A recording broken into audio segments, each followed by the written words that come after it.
E aí, seus geeks, tudo certo? Eu sou o Marcos Veloso e vamos para mais um Falar Morgulhas, dessa vez um extra, né, como a gente sempre faz aqui, para falar de alterações que essa terceira temporada de House of the Dragon fez em relação a Fogo e Sangue, que é o livro do Martin, e também para falar de nossa expectativa para a segunda temporada, para a última temporada, né, a quarta temporada, e para bater esse papo comigo que está ela, Viti Cunha. E aí, Viti? E aí, gente, eu sou a Vitória Cunha, Vitória com dois T's. Prazer estar aqui para fechar essa temporada com vocês, os altos e baixos e as nossos desejos, sonhos, né? Pri- Morte do Ryan Condor, metade do caminho, não sei, enfim. Primeiro de tudo, temos que celebrar, poderia ser pior, que o Ryan Condal disse que depois da quarta temporada ele não vai mais se envolver com o universo do Martin, até porque o Martin não ia deixar. E assim, sempre bom lembrar que o Martin perdeu o controle de House of the Dragon, mas ele antes teve que aceitar, ele teve que autorizar a produção da série. Por isso que a gente fala que o Ryan Condal foi muito meticuloso no jeito que ele fez as coisas. Ele entregou a primeira temporada do jeitinho que o Martin queria, bem semelhante ao livro, fez o Martin autorizar a série. No momento que o Martin autorizou a série com a primeira temporada e ela se tornou um sucesso de público, de audiência, a HBO não cancelaria mais. E aí o Ryan Condal foi mudando as coisas até o Martin pedir para sair. Então, para o Ryan Condal voltar ao universo de Gelo e Fogo, ele teria que voltar em alguma produção com a autorização do Martin, o que já não haveria. Então ele falar isso também não muda muita coisa, mas é bom a gente comemorar que esse cara não vai mais se envolver em projeto nenhum do Martin. Eu acho que é mais um movimento de ego dele querer dar esta declaração para fazer como se fosse uma coisa dele e não do tipo, eu fiz Exato. uma merda tão gigante que agora eu não posso mais chegar perto de qualquer coisa dessa franquia, entendeu? Tipo, é tipo isso. Exatamente. Não teria controle dele, mas a gente já viu que ele se acha o as da HBO, né? O cara. Então é justificável também. Ele é aquele negócio, você tá demitido? Não, eu me demito. Eu me Tá? demito. A escolha é Eu me minha, demito. quem eu estou Aham. falando. Ah, Jesus. Eu sou o Ryan Eu Condal. sou É, o Ryan. bom. Hoje é dia de descascar esse cara aqui, então Hoje vamos é. começar já assim. Contudo, Mas. eu acho Manda. importante dizer assim, eu gostei dessa temporada.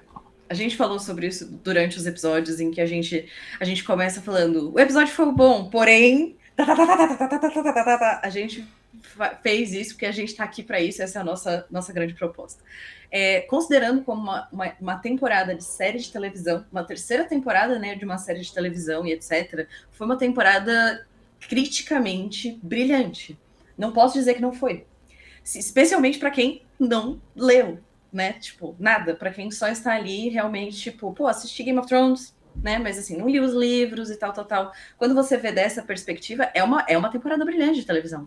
Foram episódios muito bem feitos, a cinematografia muito boa, a fotografia, o casting, nem se fala. Assim, são pontos muito, muito leves ali que a gente tem as nossas pontuações sobre o casting, mas no geral são interpretações muito boas.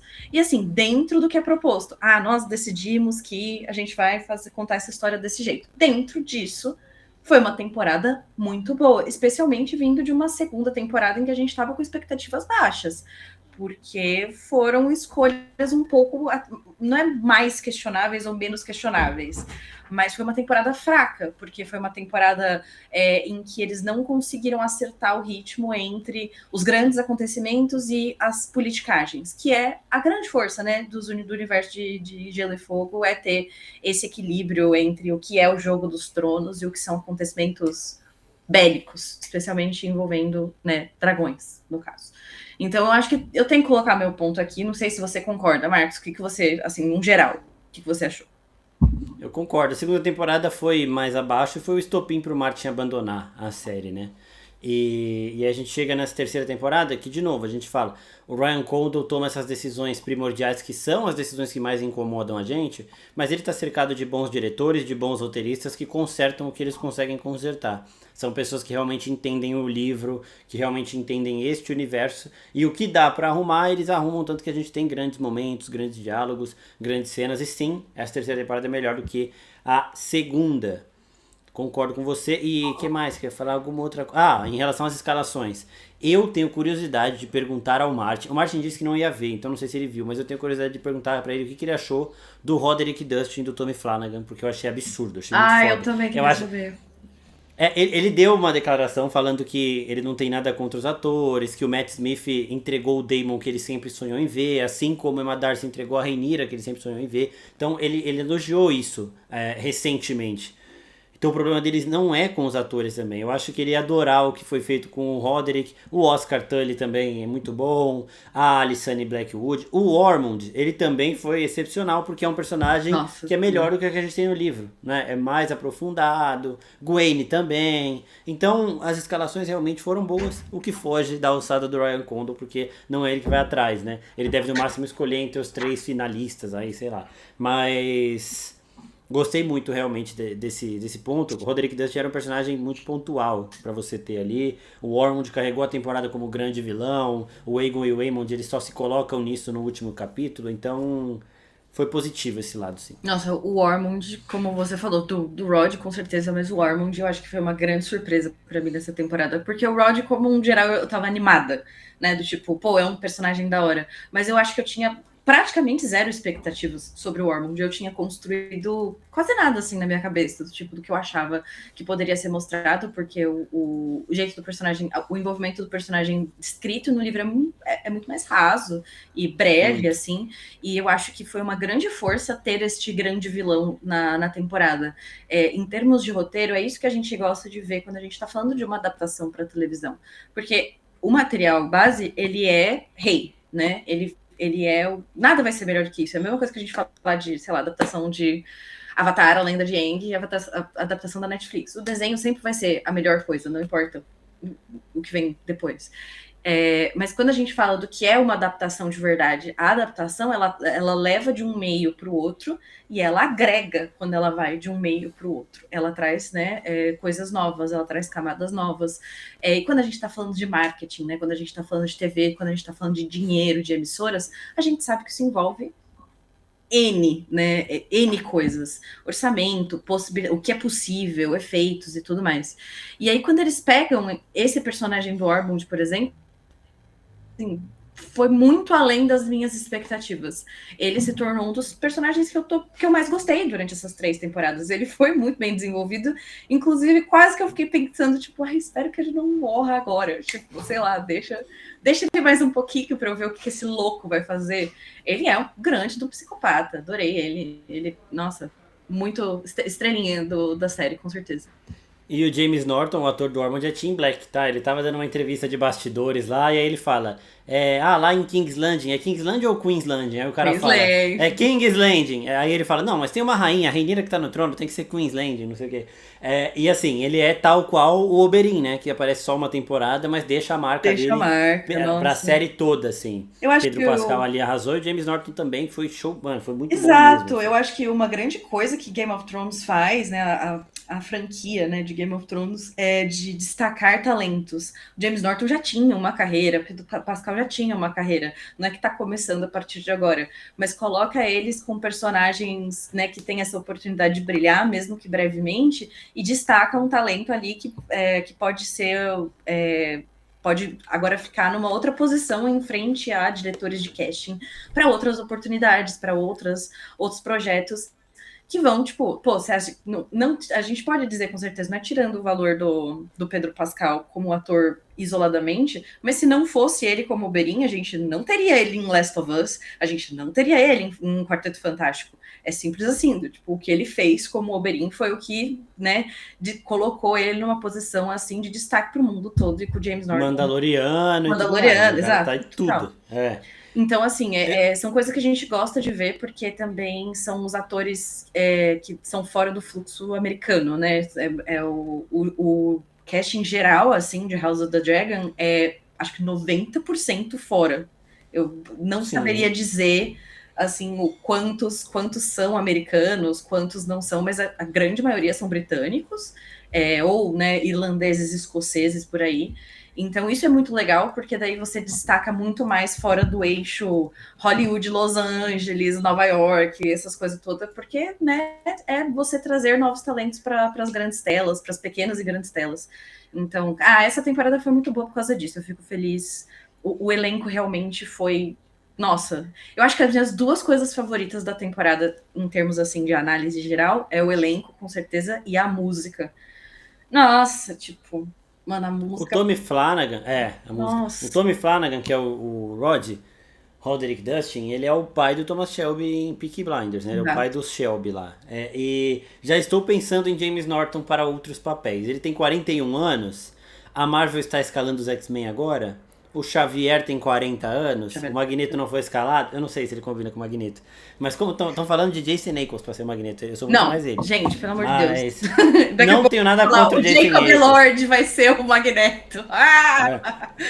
Não, mas o James Norton, o Ormond, pra 007, sendo ele britânico, rapaz, ia ser interessante. Mas assim, é isso que a Vit falou, eles vão entrar no radar dos autores agora, dos diretores de casting, né? Da mesma forma que Sadie Sink entrou por Stranger Things e agora está na Marvel. Não vou falar quem ela é, porque aqui é um podcast. Se fosse de Marvel, eu já partiria do pressuposto que tá todo mundo sabendo já, mas Mas não só vou pra vocês falar. saberem, a gente tem o Nexus Room.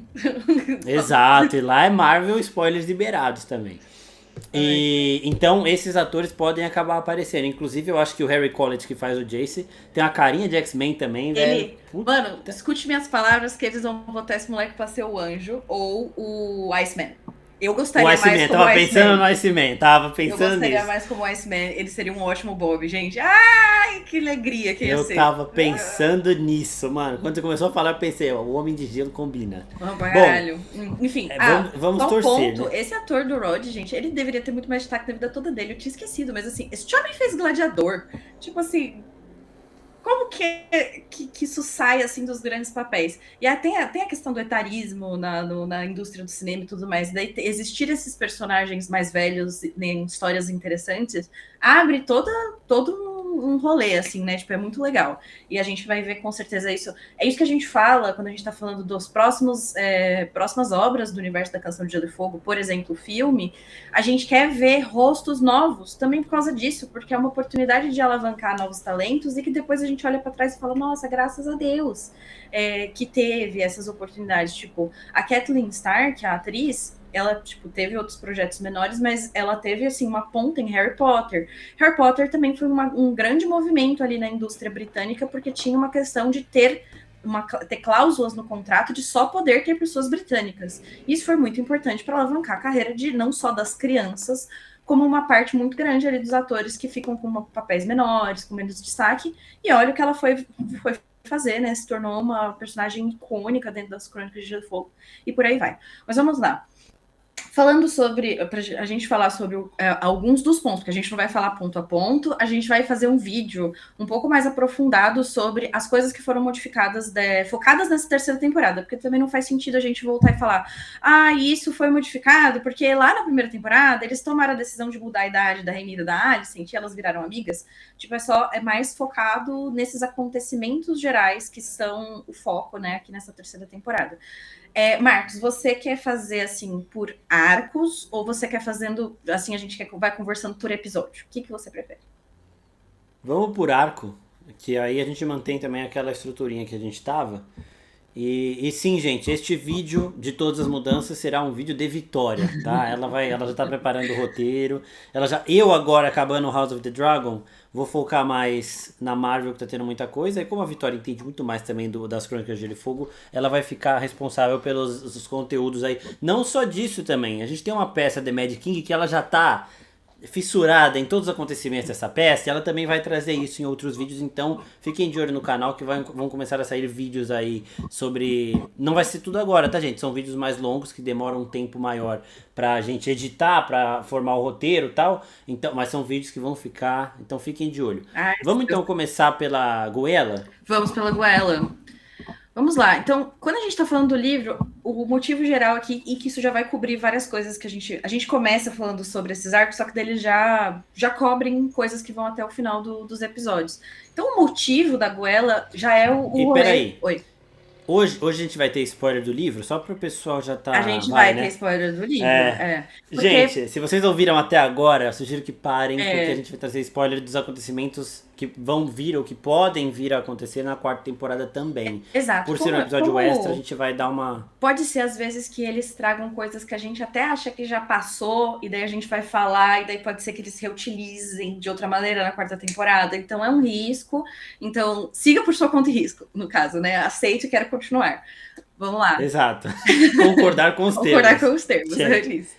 Quando a gente, né, um dos grandes pontos que a gente trouxe durante todos esses episódios é o onde está o Wally? Não, onde está Aegon e Viserys, as crianças que a gente nunca mais viu. Eles foram abandonados pela Rhaena na segunda temporada, quando ela decidiu lá ir atrás do pet dela, certo? E aí a gente entra nesse primeiro episódio com, tipo, o conhecimento de eles foram para Pentos, sozinhos, né, sem ela. E essa é a centralização do que acontece no livro em volta da Goela, que na verdade é que a Rhaenyra está mandando os filhos dela para Pentos para poderem ficar em segurança. E acontece que eles são pegos por navios da Triarquia, e é isso que origina a batalha. Então não é uma batalha tipo, vamos batalhar, estamos vendo vocês vindo, e aí a gente briga e tal, e a frota estava ali pronta, e não sei o que lá. Não, era tipo um navio sendo pego acidentalmente por aliados do time dos Verdes. Agora eu não lembro se eles foram, tipo, informados, porque eu só fui anotando, tipo, coisas pontuais do roteiro, que eu tenho que revisar o livro inteiro para isso. Você lembra sobre isso, Marcos? Não, eu sei que alguém avisa, eu não lembro se é igual a Baela faz aqui, mas eu acho que é alguma coisa parecida e aí o Jace sai pra ir atrás. Tipo... Ah, sim. Tem um dos moleque pega o dragão e consegue escapar. Sim. Um dragão que não tinha nem tamanho. E aí ele consegue avisar, e aí a Rhaenyra manda os dragões e todo mundo. Não é isso, não? O que eu quero dizer é como que a Triarquia descobre que eles estão no navio. Tipo assim, que eles resolvem atacar. Ah, tá. Não lembro. Eu não lembro dessa parte. Eu sei que a aliança com a Triarquia no livro, ela é originada com o Otto Hightower. Inclusive, o que a gente tinha até falado sobre na segunda temporada, de quando aparece aquela imagem do Otto preso, e que a gente vê que foi o Larys que prendeu ele nessa temporada, eu tinha achado que, na verdade, ele tinha ido lá para a Triarquia também, junto com o Jason Tyland, para tentar negociar, e tinha acabado preso por algum motivo ali pela própria Triarquia. Eu achei que era isso, mas, né, no caso não foi esse caso. Então, no livro, quem negocia isso é o Otto. Mas, enfim, os filhos da Rhaenyra estão no barco, e daí eles estão até escondidos no barco, mas daí um dos marinheiros fala, não, eles estão aqui. Ó, não queremos morrer, não. E aí, como o Marcos falou, o Aegon, que é o mais velho dos dois, ele consegue fugir no Tempestade. Ele tem assim, o tamanho de o quê? Um pônei, um pequeno cavalo. Alguma Mas coisa consegue voar nesse sentido. forte, consegue voar com uma criancinha nas costas, certo? Ele consegue escapar. O Tempestade morre nesse processo, é muito triste. Pesado, mas é uma cena forte. É uma cena forte, mas como eles estão próximos de Pedra do Dragão, o Tempestade consegue levar ele pra costa, então por isso que ele acaba, né, consegue sobreviver. E o Viserys, gente, desaparece. Some. Inclusive, o Aegon avisa, o Viserys some. Exatamente, ele chega lá e ele fala, gente, tá acontecendo uma merda. E aí, quando eles veem, a criança desapareceu, e ele é dado como desaparecido, assim, eles não sabem. Pra Rhaenyra, eu acho que até ela meio que leva como uma morte, né? Porque assim... E então ela perde 2 filhos nesse momento, praticamente. Ele desaparece por 5 anos, ele só vai aparecer, tipo, lá pra frente, depois quando a dança já foi resolvida, e aí ele brota de volta, certo? Enfim, esse é um acontecimento muito central, que eu até agora eu não entendi como que isso vai se desenvolver, porque esse retorno dele e tudo mais é uma sequência de acontecimentos que não precisava ser modificada. Então eu realmente não sei exatamente como é que eles vão lidar com isso na 4ª temporada. O que você acha, Marcos? É muito urgente a situação, porque o Tempestade, ele chega, deixa o Aegon, filho da Rhaenyra e do Daemon, na costa, e aí nesse momento, o Aegon já corre pra avisar todo mundo, e aí o Jace já vai. Não tem uma traição do Jace com a Rhaenyra, por exemplo. O Jace já tá preocupado porque ele perdeu o Lucerys. Basicamente foi uma ordem deles irem, né? Então ele perde o Lucerys nisso. E aí quando ele chega pra batalha, justamente pra tentar salvar o Viserys, o Aegon já está na costa e tal, eles não têm tempo de decidir muita coisa. Aqui, na série, a Baela vê, corre, avisa, a Rhaenyra fala, eu vou, o Jace fala, não, eu que vou, não sei o que lá, fica nisso, eles vão mais tranquilos do que meu filho tá lá no meio, eu preciso salvar, o outro chegou aqui com o dragão morto, o que tá acontecendo, vamos agora.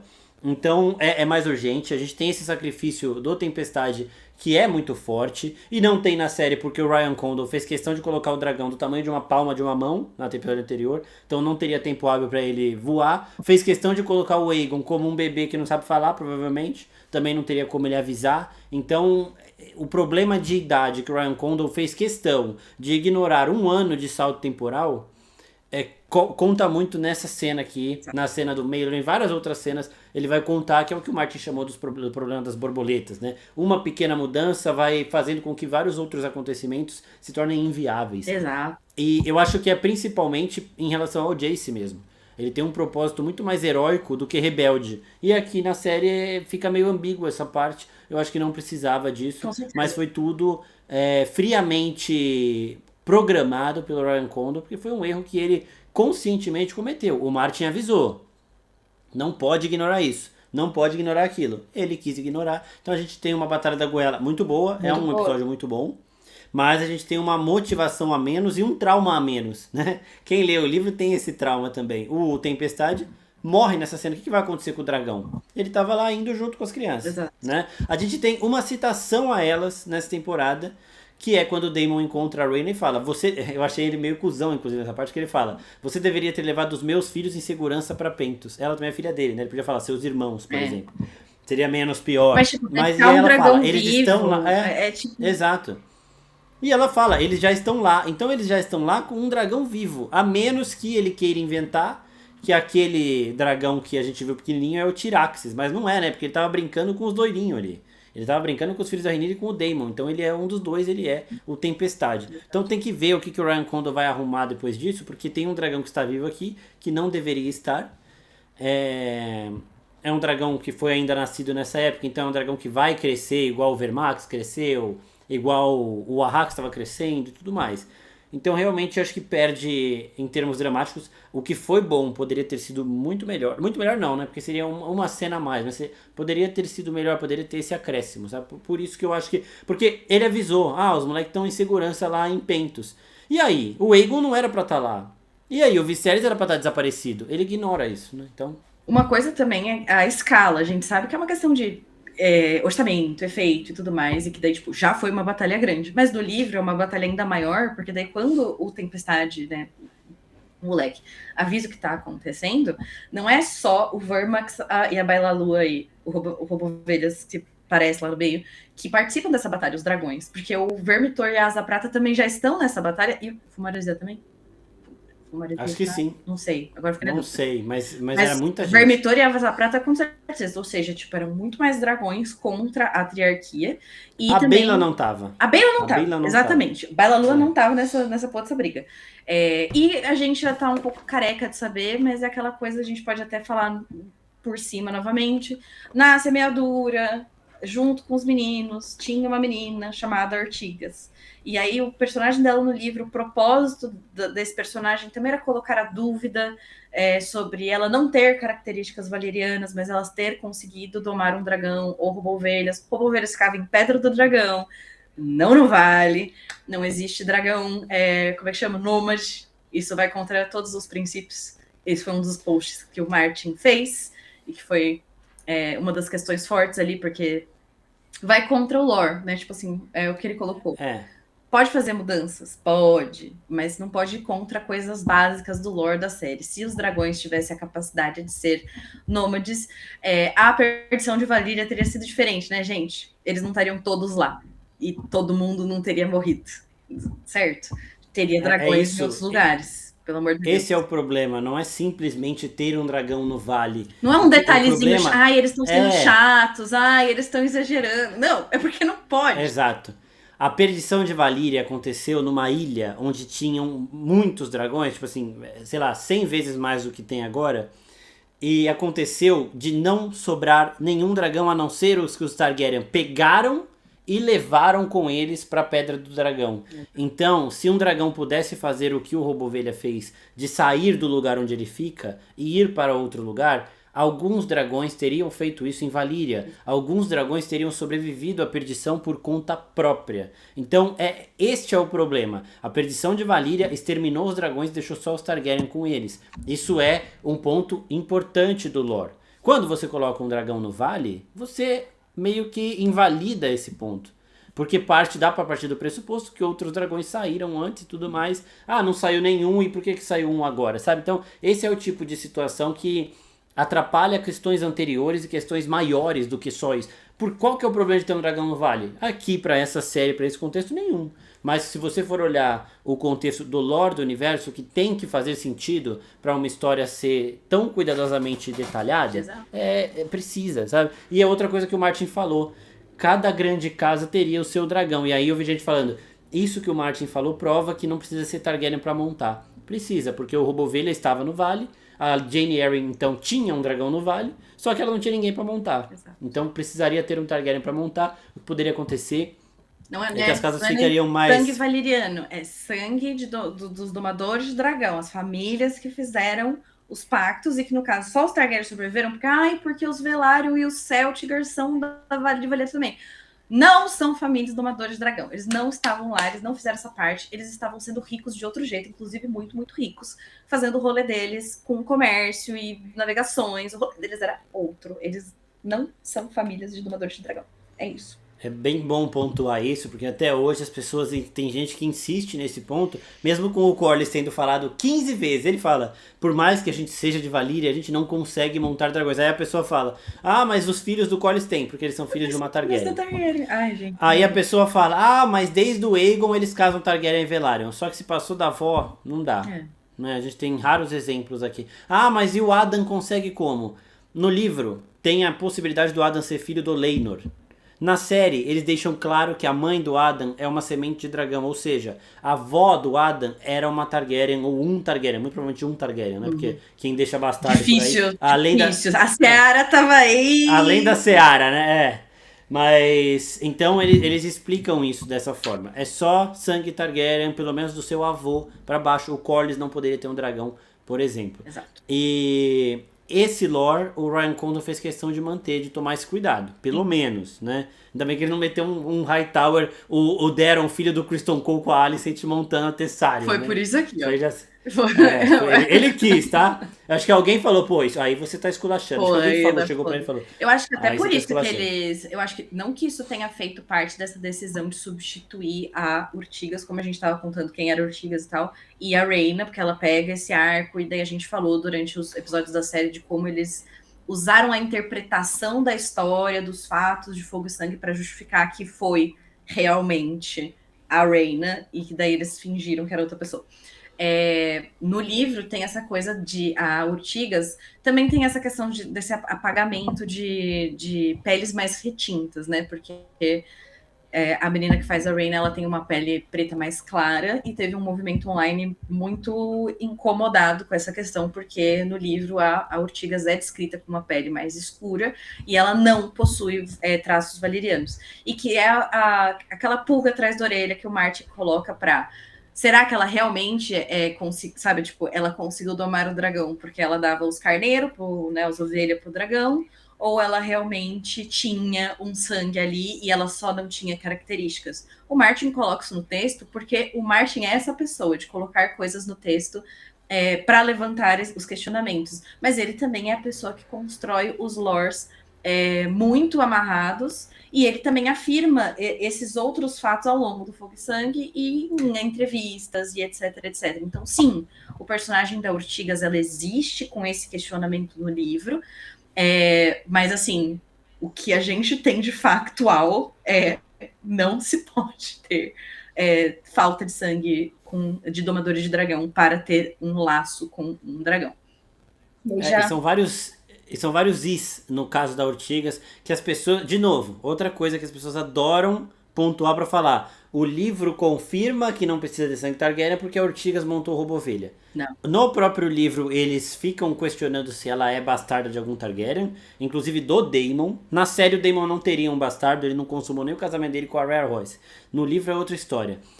O Aegon tem uma porrada de bastardo, por exemplo, então a Urtigas, ela poderia ser uma bastarda Targaryen. O livro questiona isso, como ela conseguiu montar um dragão. Tem também o fato do Robovelha ser um dragão selvagem, que não sabe se vem dos dragões Targaryen. Então tem vários is que o livro não confirma. Pelo fato do livro não confirmar nada, não confirmar a origem, não falar, A mãe dela é uma Stark, o pai dela é um Hightower, o avô é um Lannister, o bisavô é não sei o que, não sei o que lá. O livro não fala nada disso, então não tem como você usar Ortigas como um argumento para invalidar que só Targaryens podem montar dragões atualmente, porque o próprio livro não o faz, né? Então, quando o Ryan Condal coloca a Rhaena nisso, ele já tira esse pingo, né, no IA, essa pulga atrás da orelha. Mas isso foi uma das soluções que eu achei legal, das pessoas falarem que tem uma garota O Marcos vivendo está sobre os elogiando o Ilhas Ryan Ortigas. Condal, gente. Ai, meu Deus. De novo, talvez alguém tenha falado pra ele, vamos fazer assim, Sim, pelo menos pra com colocar certeza. Ortigas. Não, eu não acho que ele pensou falou, nisso "Tá bom." sozinho, não. Não, nem a Eu também pau. acho que não. Ele é muito óbvio. Exato. E uma coisa que tem nos livros que é importante de pontuar e que foi modificada na série e tem, eu só vou falar desse ponto porque tem consequências até agora, é que um dos pontos dos livros é a semente é forte. A semente é forte, quando a gente está falando disso, a gente está falando especificamente da linha dos Baratheon, em que os traços genéticos dos Baratheon são fortes o suficiente, e em termos de entre Baratheon e traços valerianos, os traços Baratheon entrarem na frente, prevalecerem até em traços valerianos. Mas depende. A Rhaenys, ela tem cabelos pretos nos livros. Ela não tem cabelos valerianos. Ela tem a pele mais clara, tem o olho, mas ela tem cabelos pretos porque ela é filha da Jocelyn Baratheon. Show, show. Os filhos dela não. Os filhos dela têm cabelos valerianos, porque o Corlys também tem cabelos valerianos. Ela tinha o gene dos cabelos valerianos. E daí, A mais B, ervilhas verdes e ervilhas amarelas. É isso. Então, a gente poderia, por exemplo, dizer, será que a Ortigas não vem de uma linhagem lá da puta que pariu dos Baratheon? Ela pode ter um gene que é mais forte e acabou. É isso. Grandes argumentações que podem ser feitas com base nos livros. E é por isso que nos livros a questão dos filhos da Rhaenyra é um pouco mais... tem um debate um pouco mais intenso, porque apesar deles terem... porque o nariz deles é igualzinho do Harwin Strong, mas eles têm cabelos escuros, tal qual a avó deles tem cabelos escuros. E aí fica uma questão um pouco mais, né? Eles não tinham peles, o pai deles não era preto e eles brancos. Tipo, inclusive, ponto, que a gente não falou sobre isso, que tem uma grande discussão online, Marcos, não sei se você viu isso, do pessoal falando que, gente, eu acho que o Joffrey realmente era do Laenor, hein? Você viu isso daí? O Joffrey tem o nariz do Laenor, é a carinha do Laenor.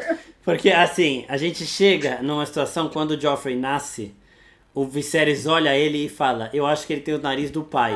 E a Alicent olha com uma cara de indignada, tipo assim, você não tá enxergando? Só que aí eles pegaram um ator que realmente tem um nariz parecido com o do Laenor. E ele pode ser do Laenor, né? Ele pode ser ter uma mistura ali de cores. Ele é tão bonitinho. Exato. E eu achei isso legal, tá? Isso aí foi bom mesmo. Verdade. Ele realmente tem o nariz do Laenor. Tem um edit rolando na internet que é igual. É igual, gente. Ficou muito parecido.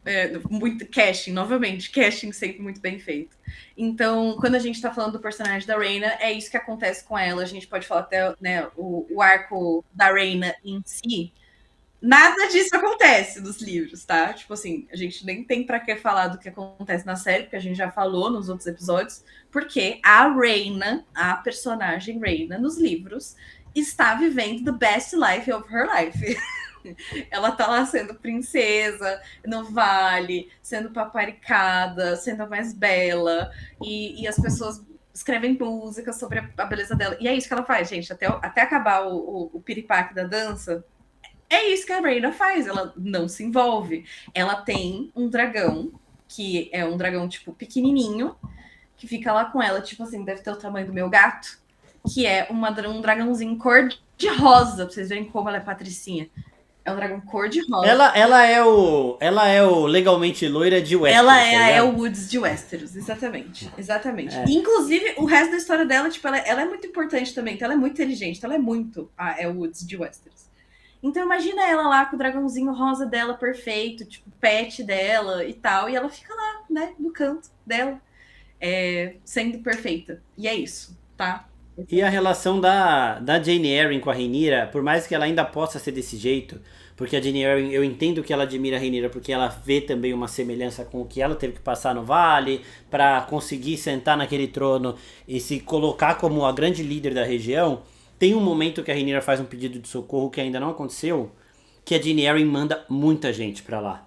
Ela realmente manda muita ajuda pra Rhaenyra. Tipo assim, ela nem pensa, ela só pega e manda. Tá precisando, vai agora. E aqui ela fica, mas ela falou que ia mandar dragões. E não mandou dragão, e não sei o que, não sei o que lá. Então, tem essa situação também. Mas isso não é algo que me incomoda, porque é algo que facilmente eles conseguiriam reverter pra próxima temporada, que essa cena vai ter que acontecer. Então, quando a gente tá falando do livro, é isso, a história da Rain é essa, tipo, não tem muito a se adicionar, enquanto a Urtigas, depois da Batalha da Goela, é depois da Batalha da Goela, né? O quê? Que ela vai embora? A Rhaena? Não, a Urtigas. Não, não é. Ela continua ainda meio fiel à Rhaenyra. A Rhaenyra fica com ciúme lá da situação por conta de traições também. É E verdade. aí o Daemon, Depois. aí o Daemon fica com ela em Pedra do Dragão enquanto a Rhaenyra tá em Porto Real. E aí eles têm essa relação que as pessoas ficam questionando Verdade. se é de filho, de amante. Exato. No livro a gente tem esse desenvolvimento Ela que a vai gente pra falou Tumbleton, não também. vai? Se eu não me engano. Eu acho que é Tumbleton que faz ela falar, chega. É, e aí Tipo, depois ela vaza. não aguento mais. E Ela depois ela vai, desaparece. Eu ela acho que é vai isso. pra Tumbleton pró Rhaenyra ainda, mesmo com a Rhaenyra questionando a lealdade dela e tudo mais. E depois que acaba a Tumbleton, ela some com o Roubo Ovelha. Nenhum dos dois é visto. Exato. Esse personagem a gente até falou durante os episódios da série, tem esse questionamento no livro durante, né, entre os relatos diferentes que montam Fogo Sangue, de que, né, qual que era o teor do relacionamento entre a Ortigas e o Daemon, e daí eles usaram esse furo para construir essa narrativa. Novamente, dentro do livro, isso meio que não é possível, porque a Rain existe no Vale e ela nunca saiu de lá. Mas foi uma construção interessante que eles fizeram, até porque ia ser um desperdício a pessoa que pegaram para fazer a Reina, Phoebe, eu tava tipo, meu Deus, qual o nome? Porque é uma atriz excelente, ator excelente, gostei muito do desenvolvimento na série, e assim, foi uma personagem interessante, a gente teve, nossa, cinematografias muito legais, e a gente teve cenas muito legais que se ramificaram pela existência desse negócio com a Roubo Ovelha, então, show. Batalha do Roubo Então, Ovelha com a Syrax, tudo, né? Foi bem. exato, tipo, nada disso acontece nos livros, então, beleza. Então, aqui, quando a gente tá falando da Goela, a gente já falou sobre todos esses outros elementos que estavam girando ao redor. E aí tem a morte do Jace, né, gente? Shara Kolohar não morre na Batalha da Goela, vai morrer lá pra frente, depois outros acontecimentos, sobrevive, tá tudo bem. E aí tem a morte do Jace, o Jace realmente morre, flechas, o Vermax vai junto. Essa parte meio que não tem muitas mudanças. É. E eu acho legal também a situação da Roubo Ovelha com a Syrax. Só um ponto aqui que foi levantado no vídeo que eu fiz do final da temporada. Que a Rhaenyra fala em certo momento do último episódio que ela iria lidar com Aegon e Sunfyre junto com a Syrax caso chegasse a hora necessária, né? E aí eu falei, pô, eu não sei, pensando aqui em quem ganharia, eu acho que o Sunfyre ganha da Syrax. Mas uma pessoa pontuou, não vou lembrar o nome, desculpa, que a Syrax no chão conseguiu derrubar o Roubo Ovelha em certo momento, no chão. O chão é um lugar onde o tamanho conta muito, né? No chão ele é perigoso, diria Galvão Bueno. E aí a Syrax, mesmo sendo menor do que o Roubo Ovelha, mesmo o Roubo Ovelha sendo um dragão selvagem que tinha mais manejo para combate e tudo mais, a Syrax chega uma hora que ela derruba o Roubo Ovelha. Ela possivelmente venceria o Sunfyre numa luta pelo tamanho ser igual, por os dois estarem no alto, por ter uma relação mais próxima com a Rhaenyra do que o Aegon tem com o Sunfyre. E então, é só esse argumento, porque o Sunfyre foi, mas o Sunfyre lutou contra a Vhagar e a Melee e sobreviveu. Ele só apanhou. Ele sobreviveu porque existe isso pra mostrar que os dragões, é o que a Vit falou no último episódio do Falar Morgulhos, mostrar que os dragões não são simplesmente carne. Eles não são simplesmente seres comuns. Eles resistem a mais coisa.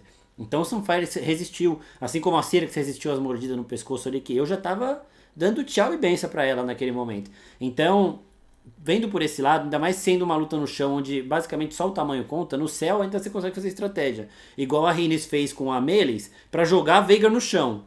Né? Ela tacou a Vhagar no chão. Então eu alterei o meu pensamento depois desse argumento, e sim, a Syrax venceria o Sunfyre, independente da lesão do Sunfyre estar maior ou não, dele estar voando ou não, a Syrax venceria ele. Venceria, Rhaenyra nós. Tá aí uma mudança de, né, já que estamos mudando tudo, vocês podem mudar várias coisas, gente, tipo assim, e se tivesse, né, uma tretinha antes que a gente pudesse assistir? Isso ia ser bom, isso ia ser bom. Ia ser bom, tá? Tipo assim, no texto a gente não tem a Syrax se envolvendo em nada diretamente. Então, A tipo assim, Syrax é eu a legalmente gostaria. loira dragão. Ela é. Exato. É, A Rhaena e a Syrax, assim, ó, é. gente.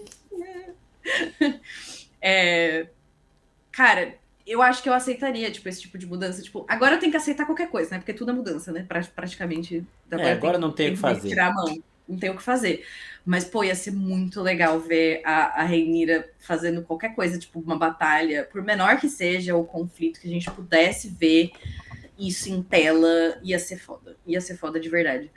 Ai, Vitória, mas vocês estão falando que vocês vão aceitar coisas que não estão no livro? Sim, porque a gente não tem o que fazer, a série não é nossa. Tipo Uma das assim, vai coisas, acontecer. quando eu estava lendo, uma das coisas que eu falei, puta, eu queria ter visto era a Syrax em combate.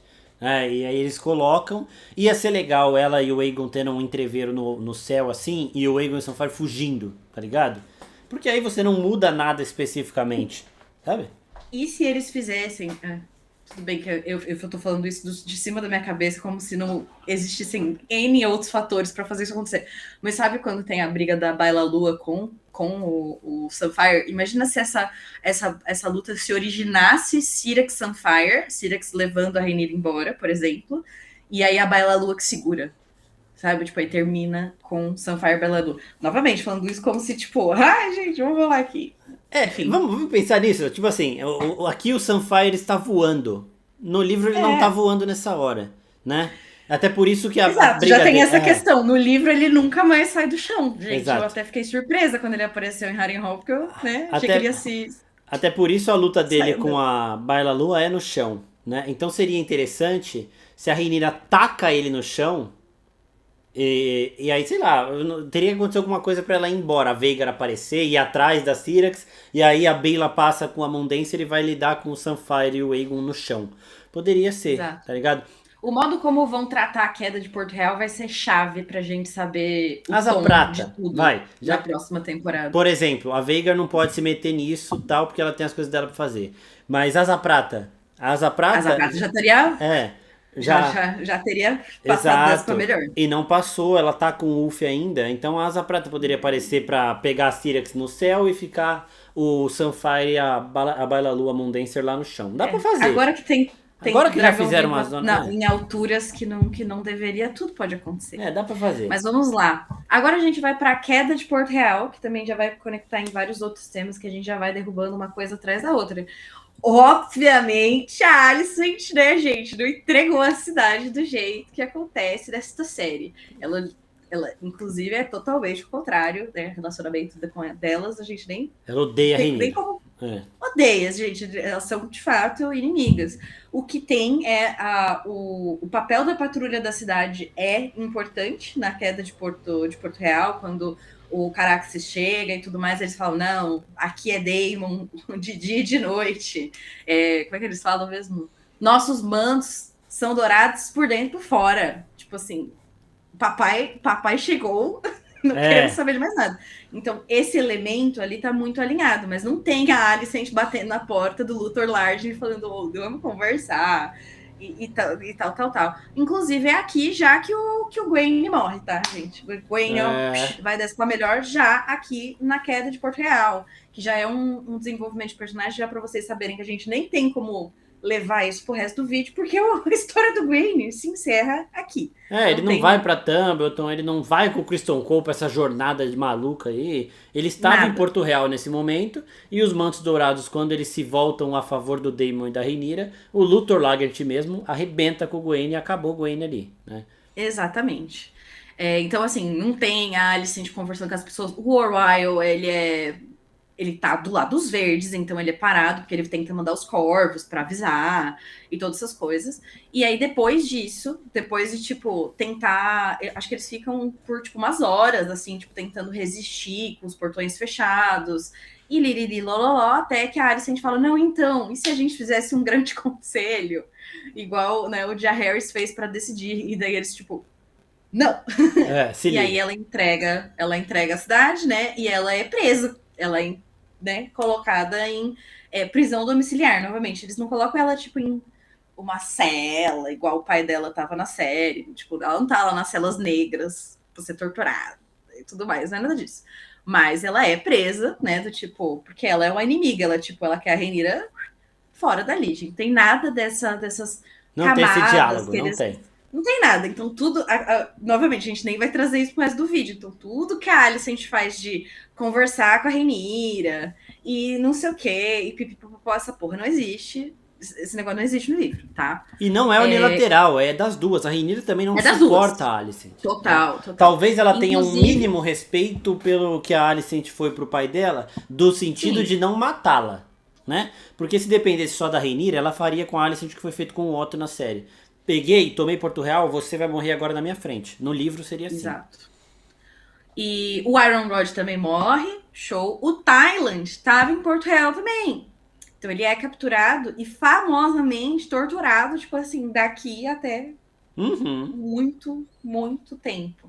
Ele só vai ressurgir lá na frente, ele é um personagem importante, ele vai ter um papel interessante depois, que talvez eles abordem na quarta temporada, já não sei, né, que ele...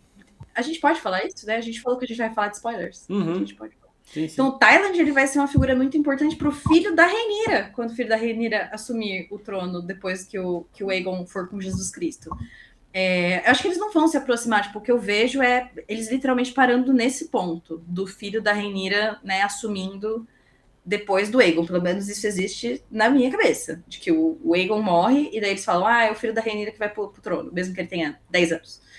E aí o Tyland é essa figura, tipo, de apoio, ele cuida do menino, ele ouve o menino todo fudido, todo torturado, sabe a orelha de pudim de cu que o Aegon fica nessa temporada? O Tyland tá assim, entendeu? Ele tá totalmente... Arrancam as orelhas dele, ele fica podre. Então, e quando ele vai morrer, assim, do tipo, o relacionamento dele com o filho da Rhaenyra foi tão assim, que quando ele tá no leito de morte dele, o filho da Rhaenyra tá lá, assim, do tipo, nossa... uma figura importante da minha vida. Então ele tem um 360 aí do personagem do Tyland que a gente pode ser que... Eu acho que seria muito interessante ver o crescimento desse personagem na próxima temporada. Eles estão mostrando o Tyland como sendo um dos pontos morais do lado dos verdes, assim como o Gwenny é, né? Sim. Então eu acho que dá pra fazer sem torturarem ele. Eu acho que talvez seja essa a opção. Seria alegre, Eles vão- seria legal. É, tipo, eu não quero ficar vendo tortura, né? Eu não sou, tipo, eu não sou essa pessoa. Eu quero ver desenvolvimentos. Eu acho Exato. muito mais importante a relação existir do que ele tá desfigurado durante esse processo. Exato. E o Larry, gente, o Larry não prendeu o Otto, não deixou um presente, ele só desapareceu, ele catou as coisas dele e vazou. Inclusive, eu nem lembro o que acontece com ele quando ele volta. Também ele não. aparece depois. Ele tá enfiado em várias tramas. Depois, acho que ele tá envolvido com o pastor. Gente, eu preciso tanto terminar de reler esse livro. Meu Deus do céu, tá difícil. Até A minha a memória quarta já não é a temporada. mesma. Até a quarta temporada a gente lê de novo. Não, a gente tem um prazo bom aí pra terminar de fazer esse material, hein? Mas enfim, não tem toda essa jornada do Aegon com o Larrys. Não existe. Não existe. Não temos esse desenvolvimento do Larrys. E, inclusive, quando chega no ponto do Aemond matar nos livros o Simon e os filhos do Simon, a linhagem dos Strong termina ali, porque naquele ponto o Larrys morreu. Isso eu lembro. Tipo assim, não tinha mais Strongs. Essa informação eu tenho no fundo da minha mente de que ele já estava morto nesse ponto da história. Mas as coisas ficam embaralhadas. Às vezes eu sou um HD externo e às vezes tal qual a Dory do Procurando Nemo. Paciência. Vamos seguir. Exato. Não tem estupro do Jasper Wilde com a Alicent. Eu gostaria de falar sobre isso, porque todas as tentativas de... Enfim. O Ryan Condor escolhe coisas tão interessantes pra botar na série dele. Filho pegando mãe também não tem. Tá? Também não tem. E aí, como nesse final desse episódio fala do Aemond em Harrenhal, a gente pode entrar em Aemond em Harrenhal. O ponto, assim, o Aemond tem um papel, assim, um pouco mais ativo nas Riverlands, nas terras fluviais, porque ele sai queimando tudo. Ele sai botando fogo em, tipo, muitas terras. Ele faz um verdadeiro estrago antes, de fato, dele chegar em Harrenhal e ficar um tempinho lá fazendo coisas estranhas que a gente não sabe exatamente, porque no livro a gente não tem muitos detalhes. Então, assim, a campanha do Criston Cole não é como a gente vê na série, de que o Criston Cole fica esperando. O Aemond não faria isso comigo, esse papolito dele. o Aemond realmente tá fazendo coisa, só que daí chega num ponto que ele fica puto, ele fala, ai, chega, vou fazer meu rolê. E ele sai, e ele vai para Harrenhal e vai fazer o rolê dele. A gente tem esse relacionamento dele com a Alice? Não. Tipo assim, a gente sabe que ele tava lá, e que ela tava lá, e que rolou uns negócios estranhos, e que ela engravida. A gente sabe disso. Mas nós não sabemos detalhes de nada, assim, a fundo do relacionamento entre os dois. Então, nesse ponto, tudo que a gente viu da série, todos esses, especialmente a parte de incestuosa, foi tudo inventado, né, durante essa temporada. Então a gente até já termina de falar do Aemond. Não sei se você tem algum outro ponto para falar do Aemond, porque eu Não. que, É uma né, situação, é uma situação igual a do Daemon na temporada passada, que tiveram que arrumar mais coisa pra ele fazer, porque ele tava meio sumido nessa época. Então, isso. até aí também sem problema. E sobre Alice Rivers, tá, gente? O que se diz no livro? Que ela tava lá, que poderia ser que ela fosse uma bastarda do Do pai do Larys. Lionel. Lionel. Lionel Strong, então que ela seria irmã do Larys e do gostosão, Do do namorado da Harry. Rhaenyra, do Harwin. Mas que ela tinha cara de que tinha 40 anos, mas que tinha gente que falava que ela tinha mais. Então existe esse misticismo no livro ao redor da figura da Alice. Sim. Falaram que ela foi ama de leite dos filhos do Lionel, inclusive. Imagina Então o ela Lionel já tava... ouvindo que ela é filha bastarda dele e pensando, cara, quando eu era criança ela tava aqui, desse jeito. ela tava aqui. E, tipo assim, ele devia ter um bom relacionamento com ela, tá? Porque ele até o final da vida dele, pelo menos na série, né? Porque como essa história da Alice foi inventada na série, enfim, tem a questão da maldição de Harrenhal, o Larys que matou a família dele. Nos livros também isso é implicado que foi ele também o mandante do crime, tá, gente? Primeira temporada é bem próxima do livro, porque o Martin bem próximo, estava lá. Tem vários pontos alinhados.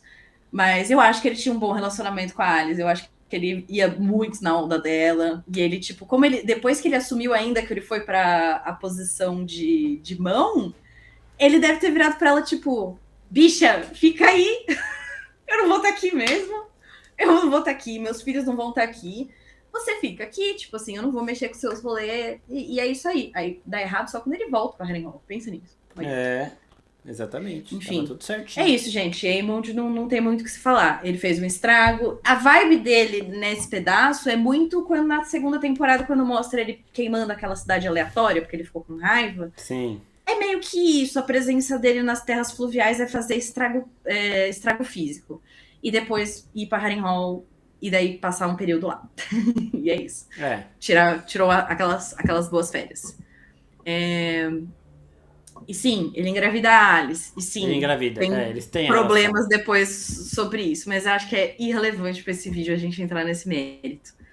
Sim. Qual o próximo? Rhaenyra triunfante. Rhaenyra senta no trono de ferro.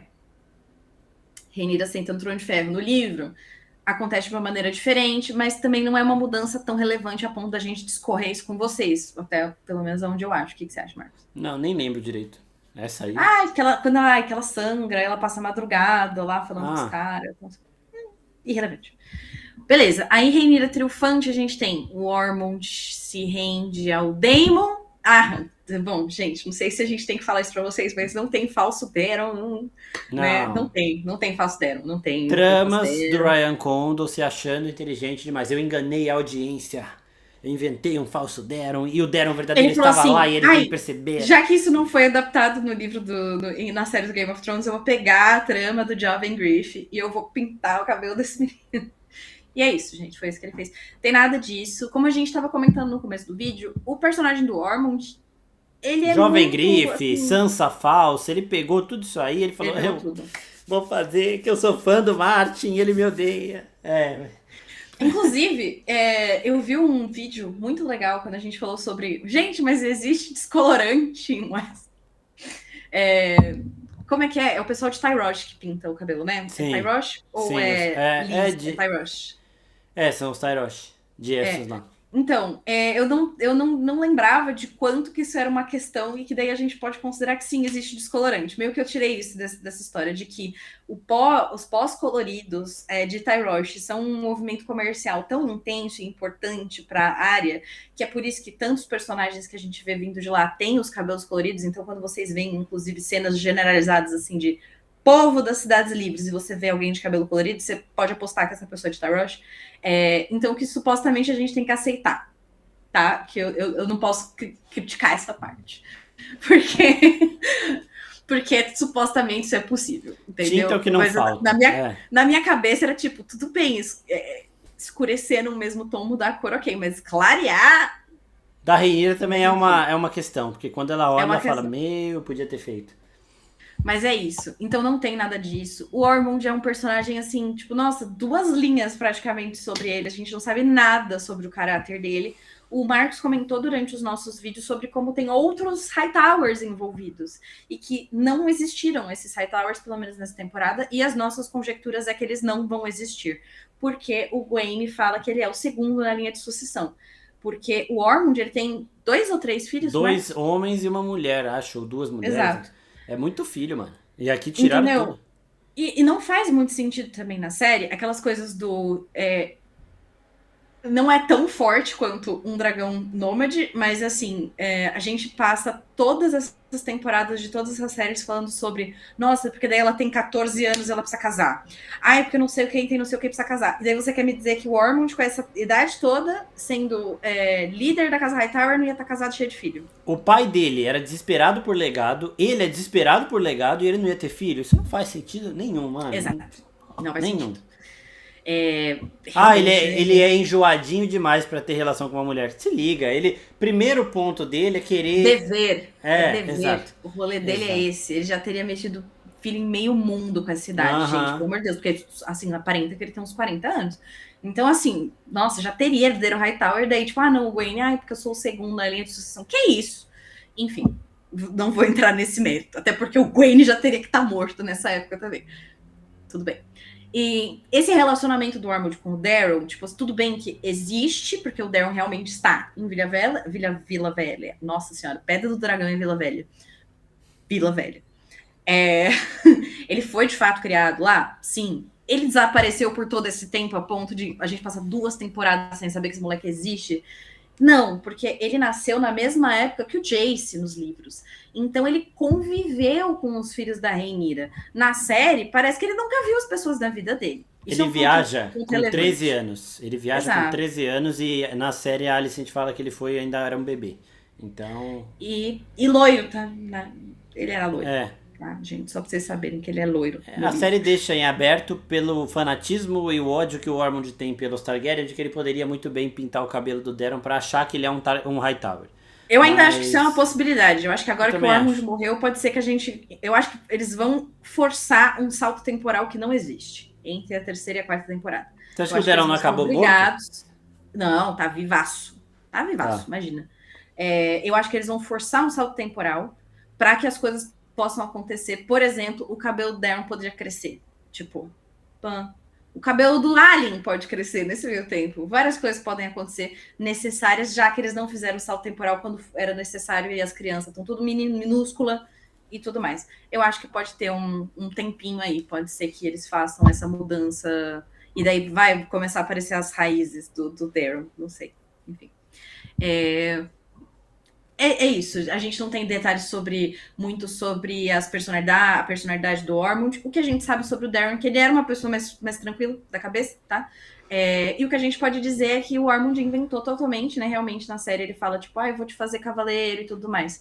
No livro, até no último episódio, o Marcos já trouxe essa questão que foi a batalha de Vinho Mel. Lá na Campina. Vinho Mel. Que o Daemon realmente se prova Daemon o ousado, o audaz.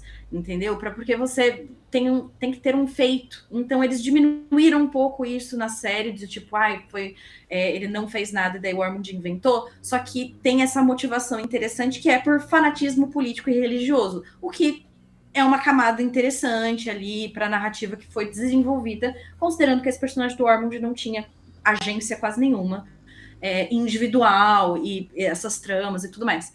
Então colocam o papel dele como uma coisa super mais ativa. Então todo esse arco do Ormond, desses detalhes sobre a vida dele e como ele tratava o Daemon, como ele tratava o Gwaine, como foi essa tratativa com o Ulf, tudo isso foi a série, né? Tipo, a gente não tem esses detalhes. O que mais a gente pode falar do Ormond para fechar ele? Ah, nada, ele é meio, tipo, a morte dele é parecida com o que tem aqui, É, então, esse ponto eles fizeram, eles respeitaram. A morte do Christian Cole eles fazem igual também, porque o ator, o Fabian Frankel, bom Gambit, tá? Voltando aqui. Fabian Frankel fala de... Ele vira e fala, eu quero que a morte do meu personagem seja igual a do livro. Eu acho que isso fez o Ryan Condal respeitar, porque do jeito que o Ryan Condal é, ele faria o Christian Cole ter um grande combate antes de morrer, eu tenho certeza. Tenho certeza. exato. Mas é isso. Fechamos esses dois, então. O Daryl. O Daryl morreu no final. Então, a gente achou que eles iam juntar as duas batalhas de Tumbleton. Eles acabaram dividindo, porque existem duas, mas ao mesmo tempo eles misturaram coisas, porque tinha gente lá que não deveria estar, ou gente que deveria, mas não estava. Então, ao mesmo tempo que vão existir duas batalhas de Tumbleton, ou talvez seja outra batalha completamente diferente, não seja uma segunda batalha de Tumbleton, o Daryl tem o fim dele na segunda batalha de Tumbleton. Assim como o Adam, assim como o Wolf, assim como o Rio. Todos eles é na segunda batalha. Tô errada? Não, é isso mesmo. É isso, Usem né? o Daryl, então, pra dar uma luta pra Syrax, por favor, tá? Ia ser joia. Gente, ele não pode sair da série antes de eu ver a Tessarion voando. Tipo assim, não pode. Eu Não, preciso não. ver isso. Outro ponto aqui desse episódio é que tem a recusa da Rhaenyra de legitimar os dois bastardos do Corlys, que na série são colocados como bastardos do Corlys. No livro, o Corlys assume a paternidade dos dois, como o Marcos falou, existe a dúvida, tudo mais, beleza. Ele chega pra Rhaenyra e fala, oi, quero legitimar meus filhos, pois não tenho herdeiros. E no livro, sabe o que acontece? A Rhaenyra fala, ok. Tá bom, é nóis. É isso. Acabou. Não tem conflitinho gente. Aqui, não tem. Não tem. Não tem banquete dos ratos, né? Não tem. Ela servindo rato pra gente. Bom momento. Rica, mas é um bom momento. Eu gostei da adição. Que aí, como a gente falou também na época disso, condiz muito com a Rhaenyra jovem, né? Que era língua afiada com nobre, que era uma beleza, né? Então achei legal. Exato. Cara, tudo do episódio 4 de tudo é inventado. Então eu não sei se a gente, tipo, deve falar algum ponto. Eu acho que é aqui que tem o negócio da Baela e do Alien, ou do Adam, o primeiro diálogo deles, daí eu posso usar esse momento para falar. Existe um rolê entre ela e o Alien? Existe. Existe um rolê entre ela e o Adam? Não. Não, nada. Não tem. Não tem, gente. A Baela tem um relacionamento com o Alien, eles ficam juntos de fato depois da Dança dos Dragões, mas não tem nada de triângulo amoroso entre irmãos. E não Ryan tem Condal caçando. É um tarado. Ele é um tarado, gente, pelo amor de Deus. E não tem a Cat, o personagem da Cat do Rio não existe. Então, essas pequenas coisas aqui que tem, então, eu acho que eu não sei. Não tem o rolê do Cavaleiro da Roboveres, mas isso a gente já falou. Criston Cole, né? Criston Cole e Gwen chegam a Harrenhal. Também a gente não tem nada de informação disso aqui, gente. Tudo que a gente sabe do Criston Cole ele estava em batalha nesse ponto, né? Tipo, estava fazendo os andarilhos dele pelas terras fluviais até chegar no momento do próximo episódio. Próximo episódio ou do outro episódio? Não, ainda o próximo episódio ele ainda não morre. Mas até chegar na Batalha do Açougueiro, o que a gente tem do Criston Cole é que ele, tipo, estou lá, desde o Pouso das Gralhas, ele tá lá, ele tá lá. Então a gente não tem nenhuma informação extra. Todos esses diálogos que existem aqui, Aegon e Larys, então praticamente esse episódio inteiro é invenção. Então não tem muito o que a gente adicionar. Exatamente. E manda. A gente vai pro episódio 5, diga. Não, é isso. Qual que é o próximo tópico? Unbound e Unbent. A Alice cuidando do Aemond em Harrenhal, já falamos. Caçador de recompensa em Harrenhal. Sim, tinha pessoas que estavam andando por aí querendo matar gente no livro. Poxa, até sim, mas nada específico desse jeito. É isso. Acho que falando de Harrenhal, já vou colocar o ponto aqui. A Sabitha Frey, que tá aparecendo lá, né? Ela é jovem. She's beautiful, entendeu? No livro, ela e a Alysanne Blackwood, elas têm um rally rola. Então elas têm a mesma idade. E aqui ele simplesmente tirou isso. Ele coloca todas as situações da miséria com a Rhaenyra, ele adiciona e ele ignora a Sabitha Frey com a Alysanne Blackwood, não sei por qual motivo. Ele colocou a representação da Lady Jane com a namorada dela, que é real, tá, gente? Tá certo? Também é real, mesmo, elas ficam juntas, assim, a vida inteira. Ela nunca casa, ela nunca tem filho. Ela fica lá, sendo feliz e contente com a namorada dela. E aí eles não nos deram Black Allie e Sabitha Free. Triste, tá? Nossa senhora, pelo amor de Deus. Ah, e aqui também tem spoiler, tá, gente? Eu vi muita gente falando que a Alicent Blackwood, ela é uma antepassada da Arya e dos Stark, não é. O Cregan, ele casa com ela, mas depois ele tem uma outra esposa, e essa outra esposa que segue a linhagem Exato. que a gente vê no Ned Stark e companhia. Então, infelizmente não é. Seria muito foda se fosse? Seria foda. Eu gostaria, mas não é. Talvez a série até faça com que seja, tá? Justamente porque é uma personagem que vai ter mais desenvolvimento do que a outra que talvez nem apareça. Mas não é. No livro não é. Bom, aqui a gente pode falar sobre as técnicas de guerrilha entre os verdes e os pretos. A gente também já falou que o personagem do Oscar Tully, ele é abordado de maneira diferente, mas a gente já falou isso desde a segunda temporada, então eu não vou martelar isso aqui. E a gente também falou durante os episódios. Tem um personagem que fica no lugar dele, que inclusive apareceu no último episódio. A gente esqueceu de falar disso. Ele aparece, o Garmund. Garmund? Acho que era Garmund o nome dele. Não lembro. Enfim, tem os 3 líderes que a gente tem, que é o Roderick, a Black Allie. Ela não é um líder, né? Mas ela é uma das figuras principais. E a terceira pessoa que colocaram a figura do Oscar, excelente, inclusive, é esse Garmund, que agora não tô lembrando o sobrenome dele. E é ele que tem o discurso, igualzinho o discurso que o Oscar faz, que ficou excelente, foi um dos grandes pontos da temporada. Nossa, muito foda, velho. Traitor! Traitor! Ai, mano. Come here, your fate! Oh. Nossa senhora, muito bom. Enfim, nossa, gente, se na Comic Con tiver pessoas vestidas de Oscar Tully, eu ia gostar muito, tá? Se alguém tá procurando ideias aí, ia ser foda. Alguma criança, vai, se veste aí de cheia de sangue, tá? Precisa ser com sangue. Uma coisa do livro que tem envolvendo o Oscar Tully é que ele tem um irmão e tem o Bendicott Blackwood, que é sobrinho da Alicent Blackwood.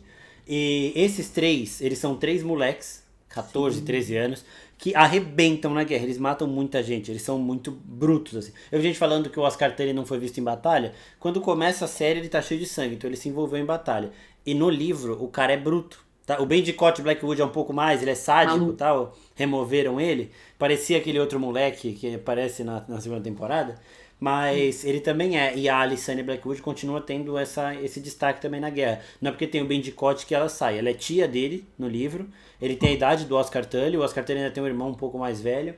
E os 3 são conhecidos como os rapazes lá da dança. Que, mano, conseguem muitos méritos em batalha contra pessoas muito mais experientes, mais velhas e mais num auge físico do que eles. Então eles são impressionantes mesmo. Inclusive, gente, pra quem não sabe, o Oscar, ele só existe porque deixaram o nome mais normal pra ele, mas é que ele é uma mistura de 3 personagens e que os 3 têm o nome de Muppets e o George fez isso de propósito. E aí não dá. Deixaram só o Oscar. E aí deixou só o Oscar. Mas enfim.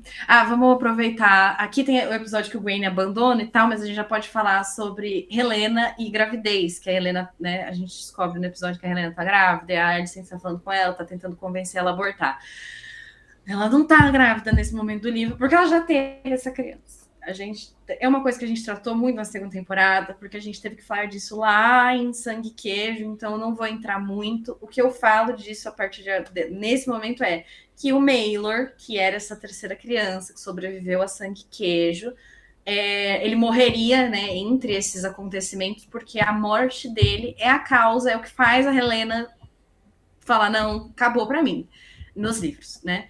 Que foi o centro da postagem do George sobre, né, cuidar das borboletas. Falando nisso, rapidinho, essa semana o Martin voltou a postar nas redes sociais. Curiosamente, logo após o final da terceira temporada de House of the Dragon, né? Eu não sei se House of the Dragon estar passando deixa ele... E foi uma postagem meio melancólica, né? Meio preocupante. Ele não estava muito bem, ele estava passando muito bem. Por tempos... Então, difíceis. Assim, o Ryan Condal ainda... A gente ainda pode colocar o Ryan Condal, sim, com alguém que está ativamente prejudicando o lançamento de Ventos do Inverno, tá? Só para vocês entenderem o quão esse cara é. Ele tirou do Martin... O Martin já teria entregado o livro se não fosse o Ryan Condal? Talvez não. Mas ele está dificultando o processo. O texto do Martin é um texto realmente muito preocupante para quem gosta da obra dele, para quem gosta dele. Não é um texto das pessoas olharem e falarem, vai escrever o livro velho, que é o que aconteceu de novo. As pessoas perderam um pouco a noção. As pessoas são muito maléficas. E a gente quer ver o livro, mas a saúde do Martin tem que vir em primeiro lugar. Muito mais importante. Eu fico feliz que a peça parece que deu um Sim. up nele. Ele foi no tapete vermelho de lançamento, ele tirou foto com os atores, ele parecia estar bem feliz com o resultado. E ele deu uma entrevista ótima quando ele estava falando, né? Você viu isso daí? A entrevista que ele deu quando ele estava contando sobre como foi o desenvolvimento dessa peça. História, a peça é canônica? Não. Fica calmo. Algum dia a gente fala sobre isso.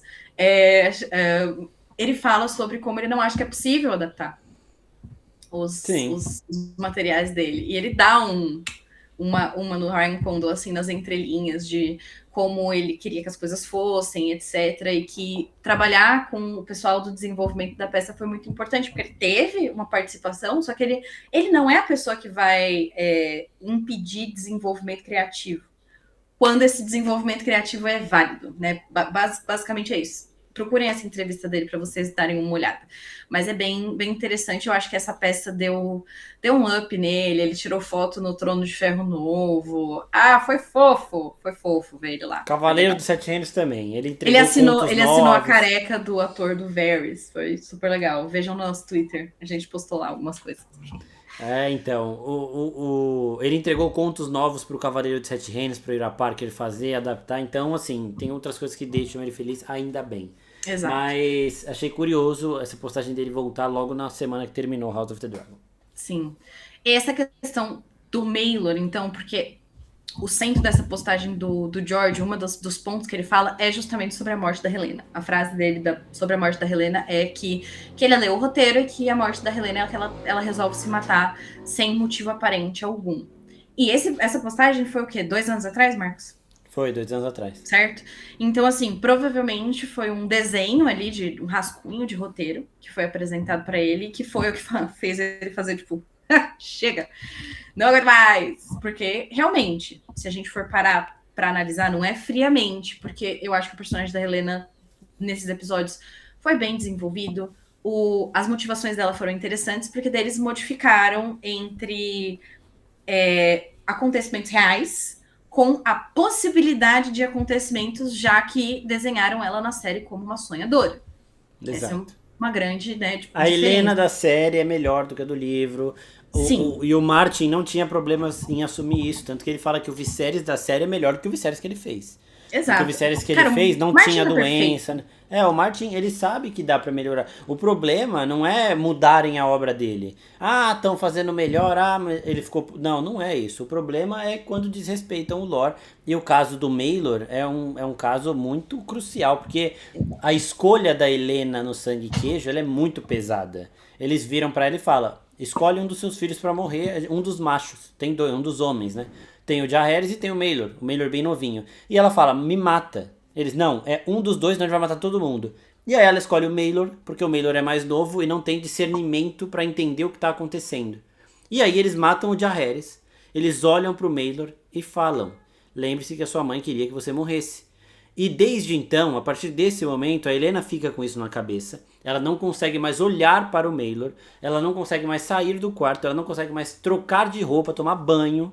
E aí, quando ela descobre que o Maelor estava saindo escondido para conseguir se proteger e foi desmembrado pela população, ela fala, não dá mais, e se joga, entendeu? Então, tipo, é um negócio mais dela, mais individual dela ali, e mais pesado também, né? Ela não conseguiu olhar ao próprio filho, porque ela tinha escolhido ele para morrer, e aí depois ele morre e ela acabou, sabe? Não tem mais o que fazer aqui. Exato. Esse acontecimento que o Marcos falou, que é quando o Maelor morre, é conhecido, né? O Peter Bridge. Eu não sei como é que ficou em português. É Ponte Amarga? Talvez seja, mas ignoraram também. Não sei, como não aconteceu, então foda-se. O guarda real, inclusive, que leva o Maelor é o último guarda que a gente vê ali resistindo, que dá risada da Rhaenyra. A gente nunca mais vê. O Garp, o ator que faz o Garp, voo do Luffy no live action de One Piece. Super mal aproveitado. Tem um momento de heroísmo. Pode ser, inclusive, que justamente por ser ele, talvez eles estejam... Por que a gente avisa dos spoilers? Pode ser que eles transfiram esse plot. Pode ser que ele volte na 4ª temporada. Pode ser que eles peguem essa ideia, porque ele é um puta do ator. Então eu acho que ele foi muito mal aproveitado. Então pode ser que ele volte na 4ª temporada e que aconteça esse plot do Maelor com a Jaehaerys. Pode ser que eles façam várias coisas, entendeu? Tipo assim, pode ser que transfiram para um dos filhos da Rhaenyra. We don't know. Porque eu acho, realmente, assim, em termos de contratação de casting, eu falei, gente, pra que contratou esse cara? Esse cara, que é, tipo, um puta ator. Só É. pra fazer essa ponta?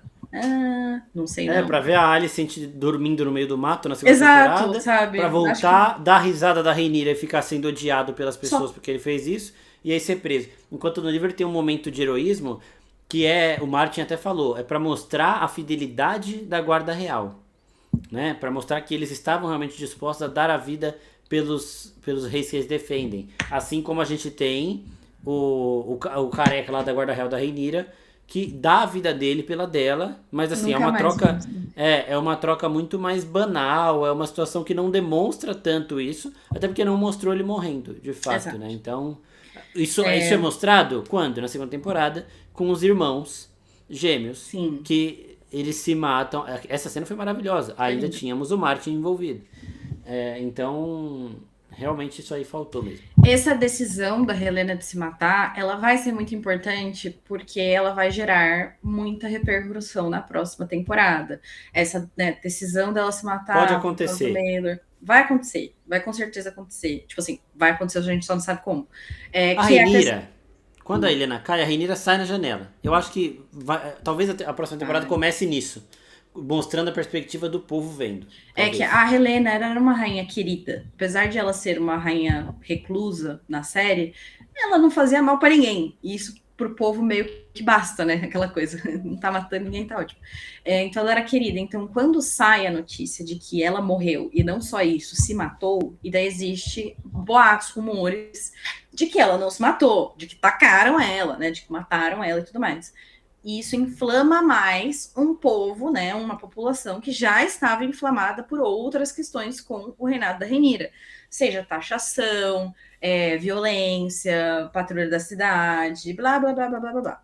E aí, isso é um dos estopins que levam ao crescimento, né, à alçada ao poder entre o povo da figura do pastor, que vai levar à questão do fosso dos dragões que a gente vê em uma das visões da Helena. Que aquelas visões da Helena nada mais é do que ela pensando o que poderia acontecer se ela ficasse viva. Então, que ela poderia ter o Maelor que iria ser levado, e que ele ia ser um refém pelo resto da vida, que ela ia ser obrigada a lutar com a Dreamfire, ela ser obrigada a montar, ia ser colocada numa posição de combate com a Dreamfire, que era uma coisa que ela detestava, e que a longa Obrigado por noite. isso. Sim, Obrigado por isso, porque Fia Saban, ela entregou o melhor Dracarys que eu ouvi na minha vida. É simplesmente sim. surreal. Então isso daí foi legal da gente ter. Foi legal Mas da gente ver, voltando. foi legal. Mas agora pode voltar o seu raciocínio. E que a longa noite ia chegar de qualquer maneira. Tipo, basicamente as visões da Helena é isso, de que a minha presença, né, a minha vida não vai mudar nada. Só vai levar a mais sofrimento, eu só vou sofrer, outras pessoas vão sofrer mais, eu vou estar envolvida no sofrimento de outras pessoas e eu não quero isso. Então ela resolve acabar com a própria vida. Todo esse arco da Helena é inventado, sim. Não tem Helena sonhadora, não tem o bordado, não tem nada disso. A gente não tem nada disso. Então, todas as motivações dela são muito voltadas para os filhos dela. A gente não tem muito sobre o relacionamento dela com a Alicent. A Alicent, tipo, tá lá com ela? Sim. Elas estão no mesmo ambiente? Sim. Mas as decisões dela, o que a gente sabe sobre o que acontece, não tem essa coisa, essa dependência entre as duas. Dependência? Não sei se eu chamaria desse Isso jeito, mas é. o Mas assim, relacionamento entre elas. isso pode acontecer, isso pode acontecer. Ela pode ser uma sonhadora no livro? Pode. Porque o Pode. livro ele é narrado por pessoas mais distantes. Por exemplo, comparando o Cavaleiro dos Sete Reinos, que é narrado pelo próprio Duncan. O Duncan ele tem contato direto com o Daron. Então ele consegue ver os sonhos do Daron e ele consegue narrar isso na história dele do Cavaleiro dos Sete Reinos. Por isso que a gente tem um conhecimento, é sabido que o Daron é um Targaryen sonhador, porque o narrador deste livro é mais próximo dele do que os narradores de Fogo e Sangue são da Helena. Não Sim. quer dizer que ela é no livro, mas também não quer dizer que ela não é, porque foi algo que foi estabelecido na série desde a primeira temporada, quando o Martin ainda tinha umas decisões mais pesadas e revelava coisas de uma maneira mais próxima, né? Não tem esses rolês entre as duas delas tentarem fugir por passagem secreta, né? Não, Não tem, tem né? não. Não tem. Mas é isso. Essa é a questão do Maelor, dessa gravidez da Helena, do personagem dela. Não temos nenhuma dessas questões no livro e ela também se joga da janela tal qual acontece aqui na série. Outra coisa que acontece nesse episódio é o plot da patrulha da cidade, que a gente já tira isso da frente também. Não tem nem esse plot dos assassinos da patrulha da cidade, da última ceia, e todo esse rolê do Damon Scooby-Doo tentando achar as pessoas. Não tem nada disso. Ajudou para a construção do Ormond estrategista. Foi. O Luthor Lagret, ele morre também numa revolta da população em Porto Real, na Baixada das Pulgas. Então, tudo bem, mas foi diferente. E o Luthor ainda tinha um momento de brilhar quando ele mata o Gwen também, é reconhecido pela Rhaenyra e tudo mais, então senti falta disso também.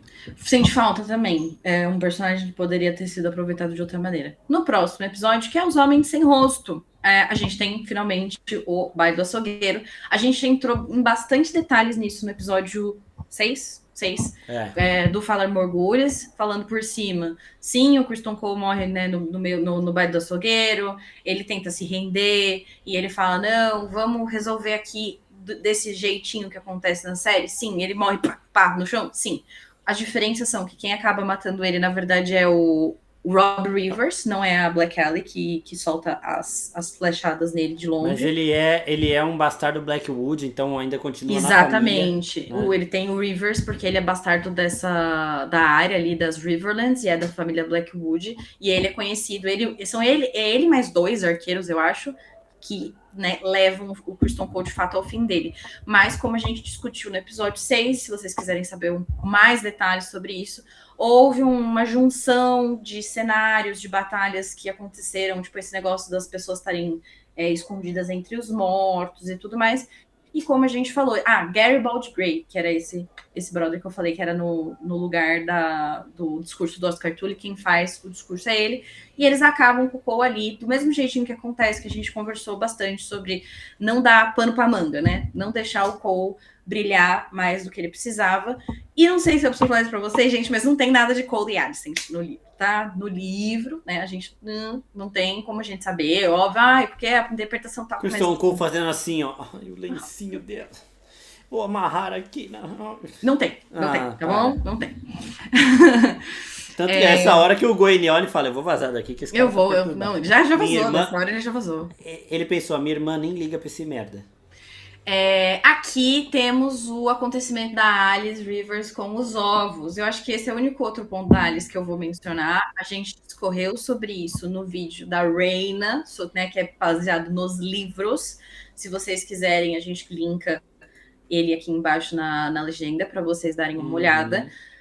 Como eu falo, no texto, a Dreamfire bota, sim, ovos ao longo da vida dela enquanto ela está com a Rhaena, e a Rhaena passa os últimos anos da vida dela em Harrenhal. Então, esses ovos podem, sim, no texto existirem, né, não ter essa invenção. O que a gente não tem no texto é desses ovos terem sido dados para a Alice, porque a Alice era uma bruxa de 130 anos que estava morando ali e que conheceu a Rhaena pessoalmente, inclusive, né, e ela deixou ali os ovos com a Rhaena. Então, esse desenvolvimento é tudo inventado, mas o que tem nos livros é essa parte realmente de que durante a vida da Rhaena, durante as andanças dela, Dreamfire botou ovos em muitos, né? Botou muitos ovos, botou em Pedra do Dragão, tinha lá na época que ela estava em Ilhabela, e aí, enfim, e que tinha realmente, né, ovos por aí. Só que, como eu falei, ela botou ovos no texto, então é uma possibilidade, sim. Fala, ela botou 5 ovos em Harrenhal e deixou lá? Não, não é isso. O que a gente tem de confirmação é que 3 ovos da Dreamfire, que especificamente assim no texto de falar dos ovos, foram roubados lá em Ilhabela. E esses 3 ovos foram acabar lá nas Cidades Livres. E que esses 3 ovos acabam 99,9% de chance que são os ovos da Daenerys. É isso que a gente tem. E aí nós temos na primeira temporada a Dreamfire sendo um clone do Drogon, do Viserion e do Rhaegal. Exato. E quando ela reaparece na terceira temporada, ela é completamente diferente, né? Então fica essa suspeita de ela é ou não a mãe dos dragões da Daenerys. Na série eu acho que o Martin até chegou a falar, é outro universo, ali são da Syrax mesmo, não sei o que, então, né? É isso. Nesse episódio também a gente tem a captura do Corlys pelo Jon Roxton. Isso não acontece nos livros. Jon Roxton não tem poderes de teletransporte. O Corlys não está nesse momento na batalha de Templeton. Não acontece. Não tem. O Corlys ele tem problemas com a Rhaenyra mais pra frente. Já decidiram antecipar isso, mas... Exato. O que eu acho... tem o seu valor, só que foi feito de uma maneira muito misturada. Tipo, aqueles diálogos do último episódio, a gente também já falou isso no Falar Morgulhos, foi uma coisa bem bagunçada ali, aquele momento de negociação, mas que, como o Foi. Marcos falou, eles já estão plantando as sementes para a virada do Corlys. Nossa, Vitória, virada do Corlys. Sim, a graça da Dança dos Dragões é que é uma dança das cadeiras, entendeu, gente? As pessoas vêm, e elas mudam, e elas falam, eu vou para esse lado, eu vou para o outro. Então, faz parte. O Corlys virou do mal? Não, porque tecnicamente não existe um lado mal e um lado bom. Tecnicamente, isso não quer dizer que eu não tenho o meu lado, mas Todo mundo tenho. tem o lado que é o que o Viserys queria, gente. Acabou. Exato, exatamente. Respeitar a vontade do... O que acontece, cada um vai para um lado na hora que precisa. O Corlys é uma pessoa boa, gosto do Corlys, deixa aí. No episódio 7, entramos no episódio 7, tem alguma coisa para falar antes desse momento, Marcos? Não. Vamos para o episódio 7, em que a Rhaenyra, né? Rhaenyra interroga a Helena sobre seus sonhos, já falamos sobre.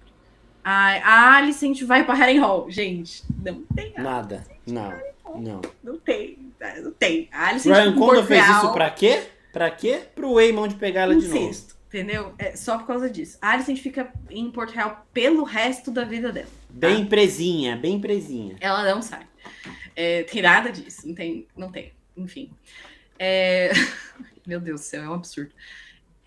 Não tem escolta, não tem nada disso. E aí, tem a Missária. Vamos falar sobre a Missária. Eu não tenho muito a falar sobre a Missária. Tipo, ela tá lá, ela vira depois, ela também vai, ela vai e volta. A Missária cuida de Missária. Eu não acho que é muito relevante pro nosso vídeo, não sei. O que você acha, Marcos? Não, acho que não também. A Missária, na série, ela é uma mestre dos sussurros relapsa que deixou um monte de coisa acontecendo embaixo do nariz dela e não realmente foi demitida por justa causa, né? Só pra vocês saberem, não tem sexo nem beijo entre a Rhaenyra e a Missária, tá? No livro, pelo menos registrado. Eles tiraram o romance da Rhaenyra com o Harry Strong, deixaram muito pouco. Eles tiraram o romance da Rhaenyra com a Lena, né? Deixaram muito pouco e inventaram com a Missária. Então... Exato. Coisas que poderíamos ter tido. Gente, meu Deus do céu. Se a gente for... Nossa, imagina o tamanho do vídeo se a gente fosse parar pra pegar tudo. Tipo assim, gente, então. A gente praticamente ia pegar aqui, ia sentar na frente e ia ficar lendo o Fogo e Sangue. Ia ser impossível. A Rhaena é levada para Porto Real, novamente, nada disso acontece. Não. O exército dos Tully avança sobre Tumbleton com a cabeça do Cole numa lança. De fato, isso acontece, eles levam a cabeça dele mesmo. Beleza. Daryl e Gwaine cogitam se render, não acontece. Ormond diz ao Cord, não acontece. Alien recebe o dedo decepado do pai, não acontece. O Ormond com o Ulf. Vamos falar sobre Ulf e Hugh brevemente. Eu também não acho que a gente precisa entrar em, todos os detalhes, até porque isso vai se desenvolver na temporada, mas existe, sim, a traição do Ulf, sim. As motivações que foram desenvolvidas nessa temporada, eu gosto. Eu gosto do jeito que o personagem do Ulf foi desenvolvido, porque ele dá mais camadas. É aquilo que a gente fala sobre muitos personagens de Fogo e Sangue, que a gente não sabe muito sobre eles. No livro, quando acontece essa traição dos dois sementes, né, que é o Ulf e o Hugh, existem motivações, mais relacionadas a uma ganância rala, né? Assim, ganância, beleza. Uhum. Mas com o Hugh é um pouco mais interessante. E aí eu não sei se eles vão adaptar isso. Que quando ele tá lá, beleza, ele já tem essas questões, o Hugh é colocado na série como uma pessoa muito gentil. A personalidade dele no livro não é assim. Honrado, né? Ele tem muito mais, assim, né? Então, uma pessoa muito mais gostável, vamos dizer. E ele já era propenso, vamos dizer assim, a fazer uma merda. E daí começa, eu acho que na segunda batalha de Tumbleton, entre, assim, o exército, né, as pessoas, o acampamento, começa a rolar os papos de que existe uma profecia. É ótimo essa coisa. E que daí eu gostaria muito que eles botassem isso na série, porque eu gostaria de saber como que essa profecia nasce, né? Você lembra disso, Marcos? Não, eu lembro da virada dele, mas assim, o que a série vai fazer ele virou pra Rhaenyra e falou, onde eu posso ficar com a minha esposa? A Rhaenyra falou, vou ver isso depois. A esposa dele foi embora, a esposa dele morreu lá, ele vai falar, você falou que ia ver depois, você não viu, a minha esposa morreu, a culpa é sua, Exato. Eu vou te trair. Vai ser isso, então... No livro, eles falam assim, que tinha conversa no acampamento de uma profecia antiga que dizia, quando o martelo cair sobre o dragão, um novo rei se erguerá, se surgirá, e nenhum e ninguém poderá ficar diante dele, não poderá cair. Eu tô lendo em inglês, gente. Enfim. E aí, ninguém poderá se ofuscá-lo ou conseguir vencê-lo, basicamente. E aí, gente, sobre quem que é essa profecia, né? A gente sabe que essa profecia é sobre outro martelo e sobre outro dragão. Anos depois, Robert Baratheon e Rhaegar. Mas daí para um cara que chama Rio Martelo. Eu acho que eu também ia ficar lelê. E eu acho que isso combina com a série. Eu acho que isso vai combinar. É que o foda é que como ele é uma pessoa muito razoável agora na série, eu não sei como eles fariam ele, tipo... Sou eu, do tipo, Jaehaerys Targaryen da loucura. Ele tem esse quesinho de ganância, porque quando ele chega pra Cat e fala, eu tenho um dragão, não sei o que, ela olha e fala, foi por isso? Tipo, eu precisava de você aqui e você foi por causa disso? Procurar essa sua glória? Então ele tem essa ganância também. Exato. Tem um pouco disso. Foi mais sutil, mas tem. Então ainda dá pra fazer. Eu acho que eles podem usar isso. Eu acho que vai ficar um pouco até exagerado, porque a gente teve uma construção da Rhaenyra enlouquecendo muito bem feita. Mais bem feita do que o enlouquecimento da Daenerys. Nós podemos concordar com isso. E que daí eles podem realmente usar isso, porque... Pode ser, então, que eles falem que é um pedaço da profecia. Pode ser a Alice Rivers soltando birutice para as pessoas. A gente não sabe como isso vai chegar, mas eu acho que seria muito louco e bem legal trazer esse outro aspecto, porque seria outra pessoa com sangue Targaryen dando uma zuretada por causa de uma profecia. Né? Como eu acho que pode acontecer porque eles têm tara de flertar com Game of Thrones, né? Vai mostrar... Daenerys aqui, o Daemon cita a Daenerys aqui, lá, não sei o que lá. Então, citar uma profecia que envolve o Robert poderia... Cabe aqui, sabe? É o que eles fariam. Então, na segunda batalha de Templeton, não vou dar todos os detalhes, mas morre todo mundo, né? Na segunda batalha de Templeton morre geral, mas eles traem. Eles têm esse movimento de que os dois acham... O Luffy acha que ele tem que ser Lorde não sei quem, o Rio acha que ele tem que ser rei. E aí eles veem que os pretos, né, tipo... não vão dar isso para eles, né, traem mesmo. E aí tem a batalha que acaba também com a vida do Adam, porque o Adam vai lá tentar defender e ser honrado, e a Rhaenyra nem sabe disso, ela morre achando que, né, ele traiu ela também, que foram todos os sementes de dragão que traíram, inclusive a Ortigas também junto, né, tipo assim, para ela todo mundo quatro fudido, e ela morre achando que o Adam era uma delas, mas o Adam morre de maneira muito heróica, vai ser tristérrimo, porque eu amo ele. Eu vou passar mal na próxima temporada, vou ficar muito triste quando esse menino falecer. E o Daryl também. O Daryl já vai nessa, tá, gente? Então, o Daryl não morreu nessa primeira parte de Templeton. O momento dele no livro é nessa segunda batalha. Vai ser uma briga generalizada, tenebrosa de dragões, que vai morrer Azaprata, morre Vermitor, morre Tessarion, morre Fumaresia. Azaprata eu não sei se morre. Ela morre? Ela porque eu acho que ela vive... Não, a Azaprata... Não, a Azaprata é o Vermitor que toma os tiros no olho.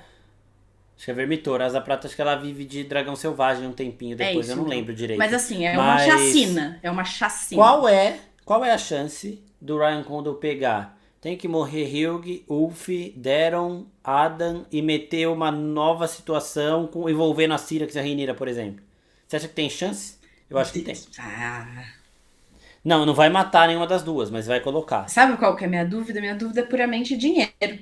Tipo assim, será que dá pra... bancar? Pô, ele inventou uma batalha de dragão nessa temporada, ele inventou.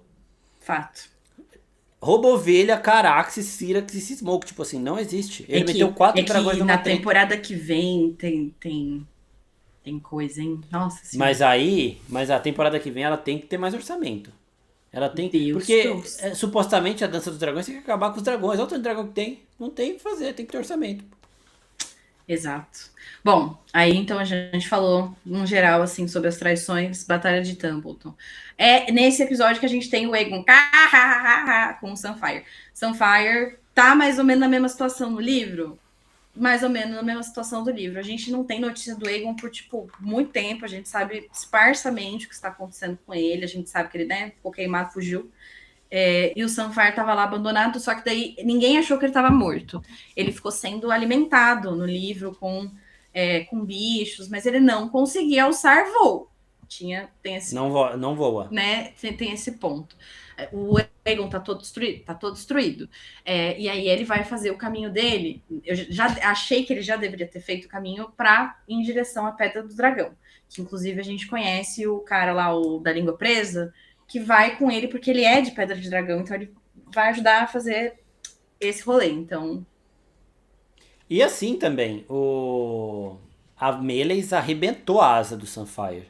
Não é como se eles não tivessem colocado isso na treta. A Meleys pega a asa, a Rhaenys vai na asa. Tanto que a Rhaenys dá risada quando o Aegon chega gritando Dracarys, porque ela sabe que não tem estratégia de batalha nenhuma e ela tem muita, né? E a Meleys arregaça o Sunfire por baixo e depois arrebenta com a asa dele. Então, eu falei, não vai mais voar por causa disso. Arrebentou a asa, mas ele volta a voar. Daí não precisa nem falar, gente. Não tem o Aegon indo pra Harrenhal. Não tem. I'm alive! I'm alive! Ótima cena. Imbecil. Ótima cena. Muito bom. Mas Nossa, não tem. Muito bom. Beleza. Aí a gente vai pro último episódio, que é as traições de Tumbleton, que, né? Tem pedaço da batalha. O Ormond morre mais ou menos daquele jeito? Sim, mas a gente já cobriu mais ou menos. O absurdo desse episódio. Tem o ponto de que o Daemon não vai pra Tumbleton, mas aí eu gostei de colocarem ele lá. Por isso que eu acho que eles vão colocar a Rhaenyra em situação que ela não tá, ela e a Syrax. Mas tem o ponto que destrói qualquer coisa que o Martin tinha de intenção para essa série com a profecia da Canção de Gelo e Fogo. Quando ela é introduzida na primeira e na segunda temporada, ela é um segredo passado de rei para herdeiro. Quando você tem um livro de ponto de vista de 3 personagens que nunca foram nem reis nem herdeiros, faz sentido eles não citarem a profecia porque eles não poderiam saber que ela existia. Na primeira e segunda temporada fazem isso da melhor maneira possível. A terceira, até chegar no final, no último episódio, faz também. Só que aí chega com a Rhaenyra e ela conta a profecia para toda a Baixada das Pulgas, para toda Porto Real. O que aí sim é uma das coisas que a gente fala que embanana o lore, que destrói um lore cuidadoso que é feito para a série conversar com o livro, de um jeito que é feito por alguém que não pensa. Ele não pensa no como essa profecia realmente pode estar inserida nesse contexto, e ele destruiu tudo o que a profecia poderia ter de relação com o livro aqui. Então a gente ignora a Rhaenyra ter contado para o resto do povo, e todo o resto de inserções da profecia em House of the Dragon continua sendo válido. Mas isso é um desastre. Para mim isso daí foi um dos maiores desastres da temporada. De todas essas coisas que a gente falou aqui, porque a gente entende, porque foi numa direção, escolheram fazer outra coisa, essa aqui acho que não tem como. Porque assim, não tem. A profecia guiar o enlouquecimento da Rhaenyra em segredo faria muito sentido. E as pessoas que não sabem vão falar, mano, ela só é louca, ela só é maluca, o que é isso? O que ela tá fazendo? Então, pronto, a série tava fazendo isso da melhor maneira possível, e aí vai o Ryan Condor e ele tem que estragar. A Rhaenyra virar e falar, I am Rhaenyra the Chosen, e depois soltar, eu sou o príncipe prometido em Alto Valeriano, tava tudo certo. Ninguém ia entender essa porra. Quando a Alicent escuta o Viserys falar de profecia de Aegon, de príncipe que foi prometido, ela acha que ele tá falando do Aegon, filho dela. Não saberia.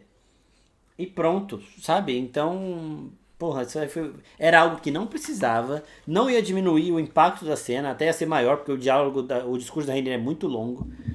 E destrói muita coisa, sabe? É meio triste até. Assim. Nossa, realmente como a gente falou, tipo, foi uma puta temporada de série, foi. Se eles tivessem cortado a cena, eu estaria muito mais feliz. Porque é uma daquelas coisas que chega num ponto da cinematografia, cinematurgia, sei lá o que eu tô falando mais, que você começa a aceitar as coisas que estão acontecendo, porque você tá lá, você tá animado, você tá vendo as coisas acontecerem, você meio que a gente, né, que para analisar essas coisas, a gente meio que até faz isso meio que depois, porque a gente tá ali vivendo o momento. A gente não é, sabe, a gente não é robô também, a gente sente emoções, mesmo assim, depois quando a gente fala, nossa, mas essa cena não era pra ter acontecido desse jeito, né? Mas na hora, às vezes, a gente tá vivendo. Essa cena, eu juro por Deus, quando ela começou, eu falei, não! Eu falei, mano, o que tá acontecendo? Geralmente, quando eu tô fazendo a cobertura no Twitter, eu só faço a cobertura depois que eu termino o episódio, eu não faço no meio. Justamente porque eu tô ali vivendo também, né? Mano, eu parei na metade do caminho, abri o Twitter e eu quero 3 dessa droga que o Ryan Condor tá usando. porque não é possível. Isso pra mim foi o a mais. De todas as coisas que a gente falou aqui pra vocês, esse ponto é, assim, indefensável. Não tá, não dá. Nossa, cagou tudo, cagou tudo. Tipo assim, a gente tava relevando até o Daemon ver a Daenerys. A gente relevou até É, isso, mano. Tipo assim, foda-se, tá bom. Ele tocou lá na árvore, viu várias loucurices, viu o Corvo de Três Olhos, viu a Longa Noite. Até aí tudo bem. Agora, essa mulher falando pra, tipo, papo de 500 pessoas, inclusive nobres, tipo, Thorin, o Orwyle, que é uma o das Orwell. testemunhas, tá, gente? É uma das pessoas que o testemunho ajuda a escrever o livro do fogo, do fogo e sangue. Não dá mesmo, mesmo, mesmo. Falando nesse momento, não tem a execução do Alto Septão, né? Ela não mata o cara, gente, ela não mata o cara. A morte da Helena, né, a gente já falou. É foda, não, essa realmente para mim isso foi demais. O que foi respeitado aqui é a morte do Roderick Dustin, aqui até honra um pouco mais ele, né? Porque lá não tem um dragão envolvido. Mas. E é contra duas. Lá é contra duas pessoas, é contra os dois Dois Hightower, o Ormond e o Hightowers. irmão dele. Isso. É. O irmão do Ormond tira o braço do Roderick, e mesmo sem o braço, ele ainda mata os dois antes dele morrer por conta da perda de sangue. Aqui na série eu achei legal. A gente, principalmente The Proper Fucking from the North, né? Essa cena foi muito foda. Então eu gostei, mas Mas as mudanças da Batalha de Templeton não me incomodam tanto quanto eu do discurso da Rhaenyra. acabei gostando. O Uff ser a pessoa que, né, que termina ali o serviço, porque ele acaba atacando os dois lados e tal. Tipo, a gente conversou bastante sobre isso no último episódio de Falar Mergulhos, e a gente, é aquela coisa, para adaptação, para fins narrativos, a gente acabou gostando. E teve uma pessoa que falou uma coisa que eu achei muito pertinente. Que a série não precisava ter mostrado no episódio anterior o Uff aceitando, conversando com o Ormond pra trair a Rhaenyra. Seria uma surpresa pra quem não sabe no livro, a traição do Uff, muito boa. De você só falar assim, só mostrar o Daemon preocupado, tipo, não estamos achando o Uff, não estamos achando o Uff. Não mostrar o Ormond procurando ele. E aí do nada o Uff chega no dragão e tá voando e aí ele começa a botar fogo na galera dos negros ali, dos pretos da Rhaenyra. Tá ligado? Tipo assim, caralho, as pessoas iam ficar na casa, tipo, o que tá acontecendo? O que é isso? E aí depois você poderia mostrar alguma coisa assim. Depois você mostra o Uff voltando o Ormond feliz. E aí sim o Gwaine e o Daron falando, essa era a carta na manga dele e Podia tal. ter Caralho. mostrado ele procurando sem falar quem era. Tipo, where is he? Tipo assim, sabe? Tipo, e a gente ficando meio Exato. confuso, tipo, E mano, o que ele aí tá ele, fazendo? ele não achar. Ele É. não achar. E aí depois Eles quiseram falarem, olha colocar. ele lá, e aí eles, tipo, se olham pra cima e, tipo, aí você entende o que tá acontecendo. Eles quiseram colocar o Ormond escrotizando o Uff pra justificar o Uff botar fogo nele depois. Mas poderia só ter mostrado o Uff falando: você também me tratou igual um lixo, pronto, Exato. toma essa. Acabou, velho. É que eu gosto, às vezes, deles mostrarem coisas e não falarem, tipo, não ter diálogos, mas mostrar as ações, o que eu acho que é sempre legal em roteiro. Só que é mais um caso de a pessoa não é má e só, tipo, não má, mas, tipo, o personagem do Uff é tipo, porra, ele é ganancioso, foda-se, sabe? Tipo, ele só É. é. E aí eles têm que colocar o fator de, ele foi abusado, e ele foi isso, então ele, tipo, a Rhaenyra não tratou ele bem, e daí ele queria beber e não deixaram. Então, tipo, dão várias razões. Apesar de eu apreciar isso como construção de personagem, eu sinto falta. A gente já falou também diversas vezes isso ao longo da série, de que a gente sente falta de pessoas simplesmente maléficas, gente. É só, tipo, gente, agentes do caos, sabe? Gente doidinha. Às vezes a E gente se falta sente de. assim. E falta de situações óbvias, né? Isso daí é um problema que vem desde Game of Thrones. Em Game of Thrones, nós temos, na última batalha, a Arya lidando com a lista dela pra matar a Cersei e a profecia do Valonqar, que a Cersei fala que ela seria morta pelo irmão mais velho, que Não, poderia mas ser o irmão mais novo. O irmão mais novo que poderia ser o Jaime também, porque ela nasceu um pouco antes dele. E ela sempre achou que era o Tyrion. E aí a profecia em si dizia de um irmão mais novo que não precisava ser dela.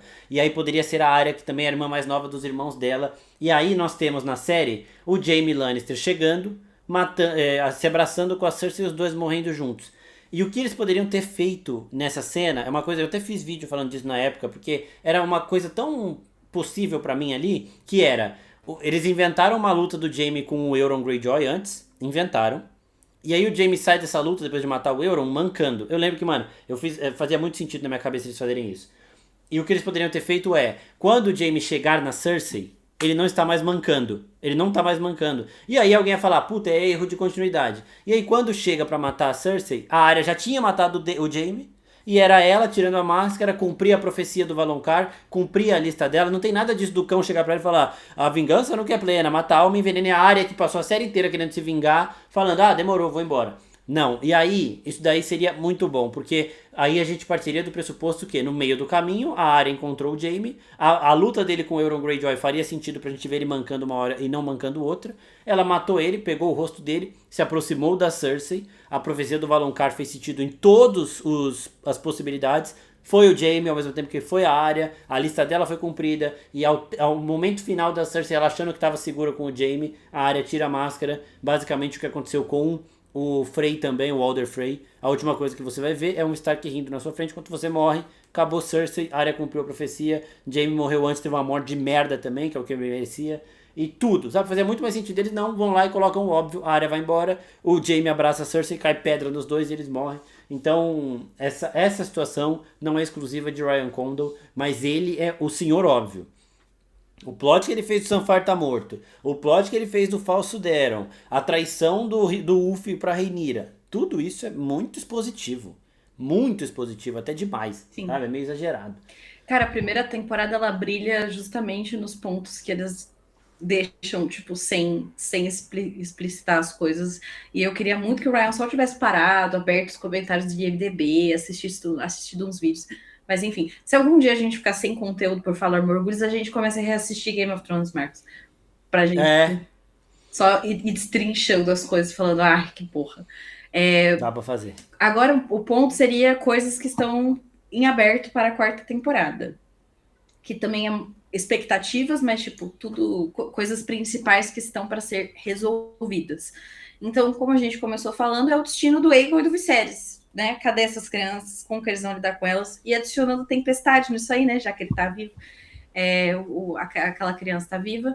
Que, assim, como que vai resolver isso daí? Como que vai ser essa questão? Como é que o menino vai desaparecer? Para onde que ele vai? Será que eles vão ignorar totalmente isso? Ele só não vai desaparecer e daí eles traumatizam 2 filhos da Rhaenyra no lugar de 1? Não sei. Por que a gente tá falando de traumatizar? A morte da Rhaenyra, né? A morte da Rhaenyra vai acontecer, né, na quarta temporada.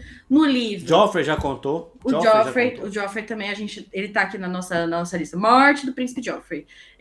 O Joffrey Baratheon conta em Game of Thrones como a Rhaenyra morre também. Sim, ele conta em Game of Thrones. Então, que a gente tem o Aegon, esse filho da Rhaenyra, junto com ela, já que o Viserys está desaparecido, quando a Rhaenyra é assassinada pelo irmão dela, que taca fogo nela com quem? Sunfyre. Aonde? Pé do Dragão. Então a gente precisa, inclusive, que o Aegon chegue em Pedra do Dragão com o Sunfyre. Como vamos fazer isso? Vamos descobrir. Quer dizer, agora que ele tá voando, né? Não sei. Eu acho que vai acontecer alguma coisa pra ele, aí sim, perder a possibilidade de voar e aí o destino mais perto ser Pedra do Dragão. Talvez seja por lá, realmente, porque não faria sentido não ser por lá. Exato. Né? Porque... ele teria que atravessar aí, que é uma ilha. E aí pode ser, a Mundenser encontra com ele nesse caminho, faz ele perder a possibilidade de voar. A própria Rhaenyra com a Syrax derrubam ele no céu, ele cai e ela acha que ele tá morto e vai embora. E o dragão só para de voar. E aí a Baela vê que ele ainda tá vivo e fala, dessa vez eu vou descer, porque ela não desceu da outra, falou que ele tava morto, ele não tava. E aí quando ela desce, vai lá e tem a luta que tem que ter. Pode ser. Tem vários motivos, várias possibilidades aí, dá pra fazer. O Joffrey, a gente já falou sobre isso, que a gente estima que eles não vão adaptar a morte dele exatamente desse jeito, assim como a gente falou da morte do Maelor, por serem mortes muito fortes com crianças. A dele eu não acho tão forte não, sinceramente. Eu acho que dá pra mostrar sem mostrar. Pô, mostra sem mostrar. Mas que, enfim, seria ele tentando sair de Porto Real na Syrax. E aí a Syrax derruba ele, igual uma pulga. E ele cai e morre na Baixada das Pulgas. Eu acho que é isso. Acho que é só.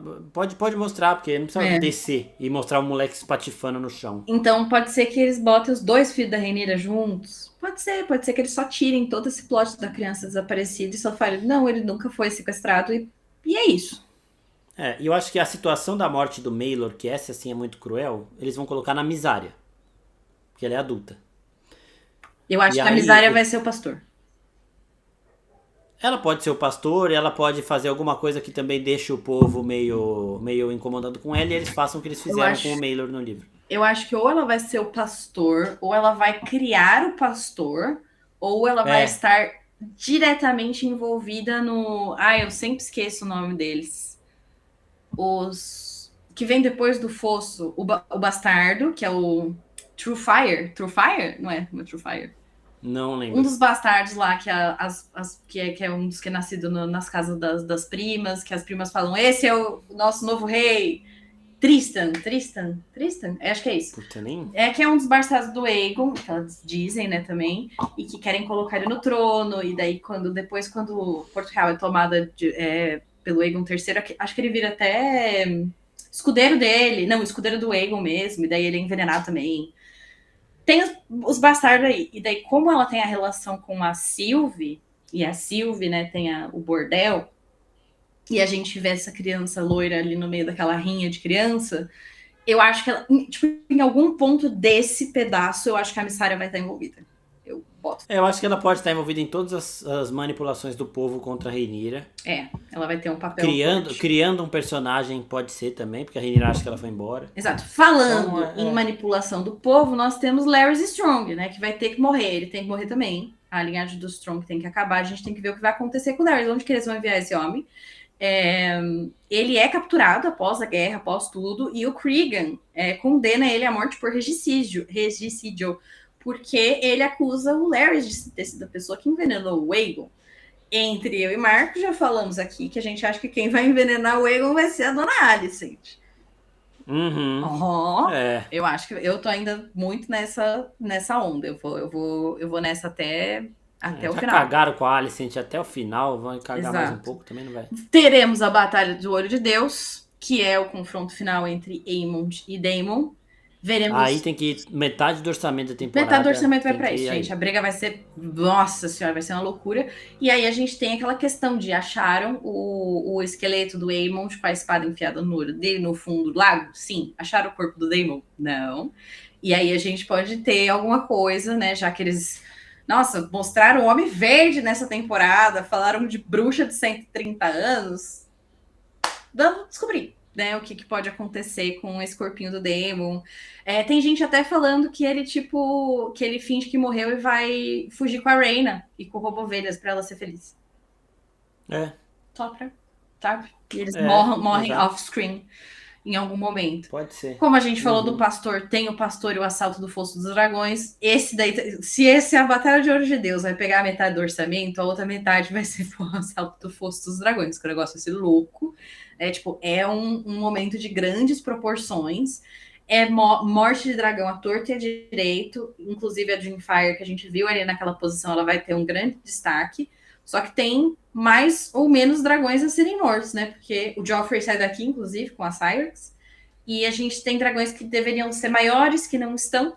Então, talvez eles diminuam a proporção. Talvez seja só Dreamfire.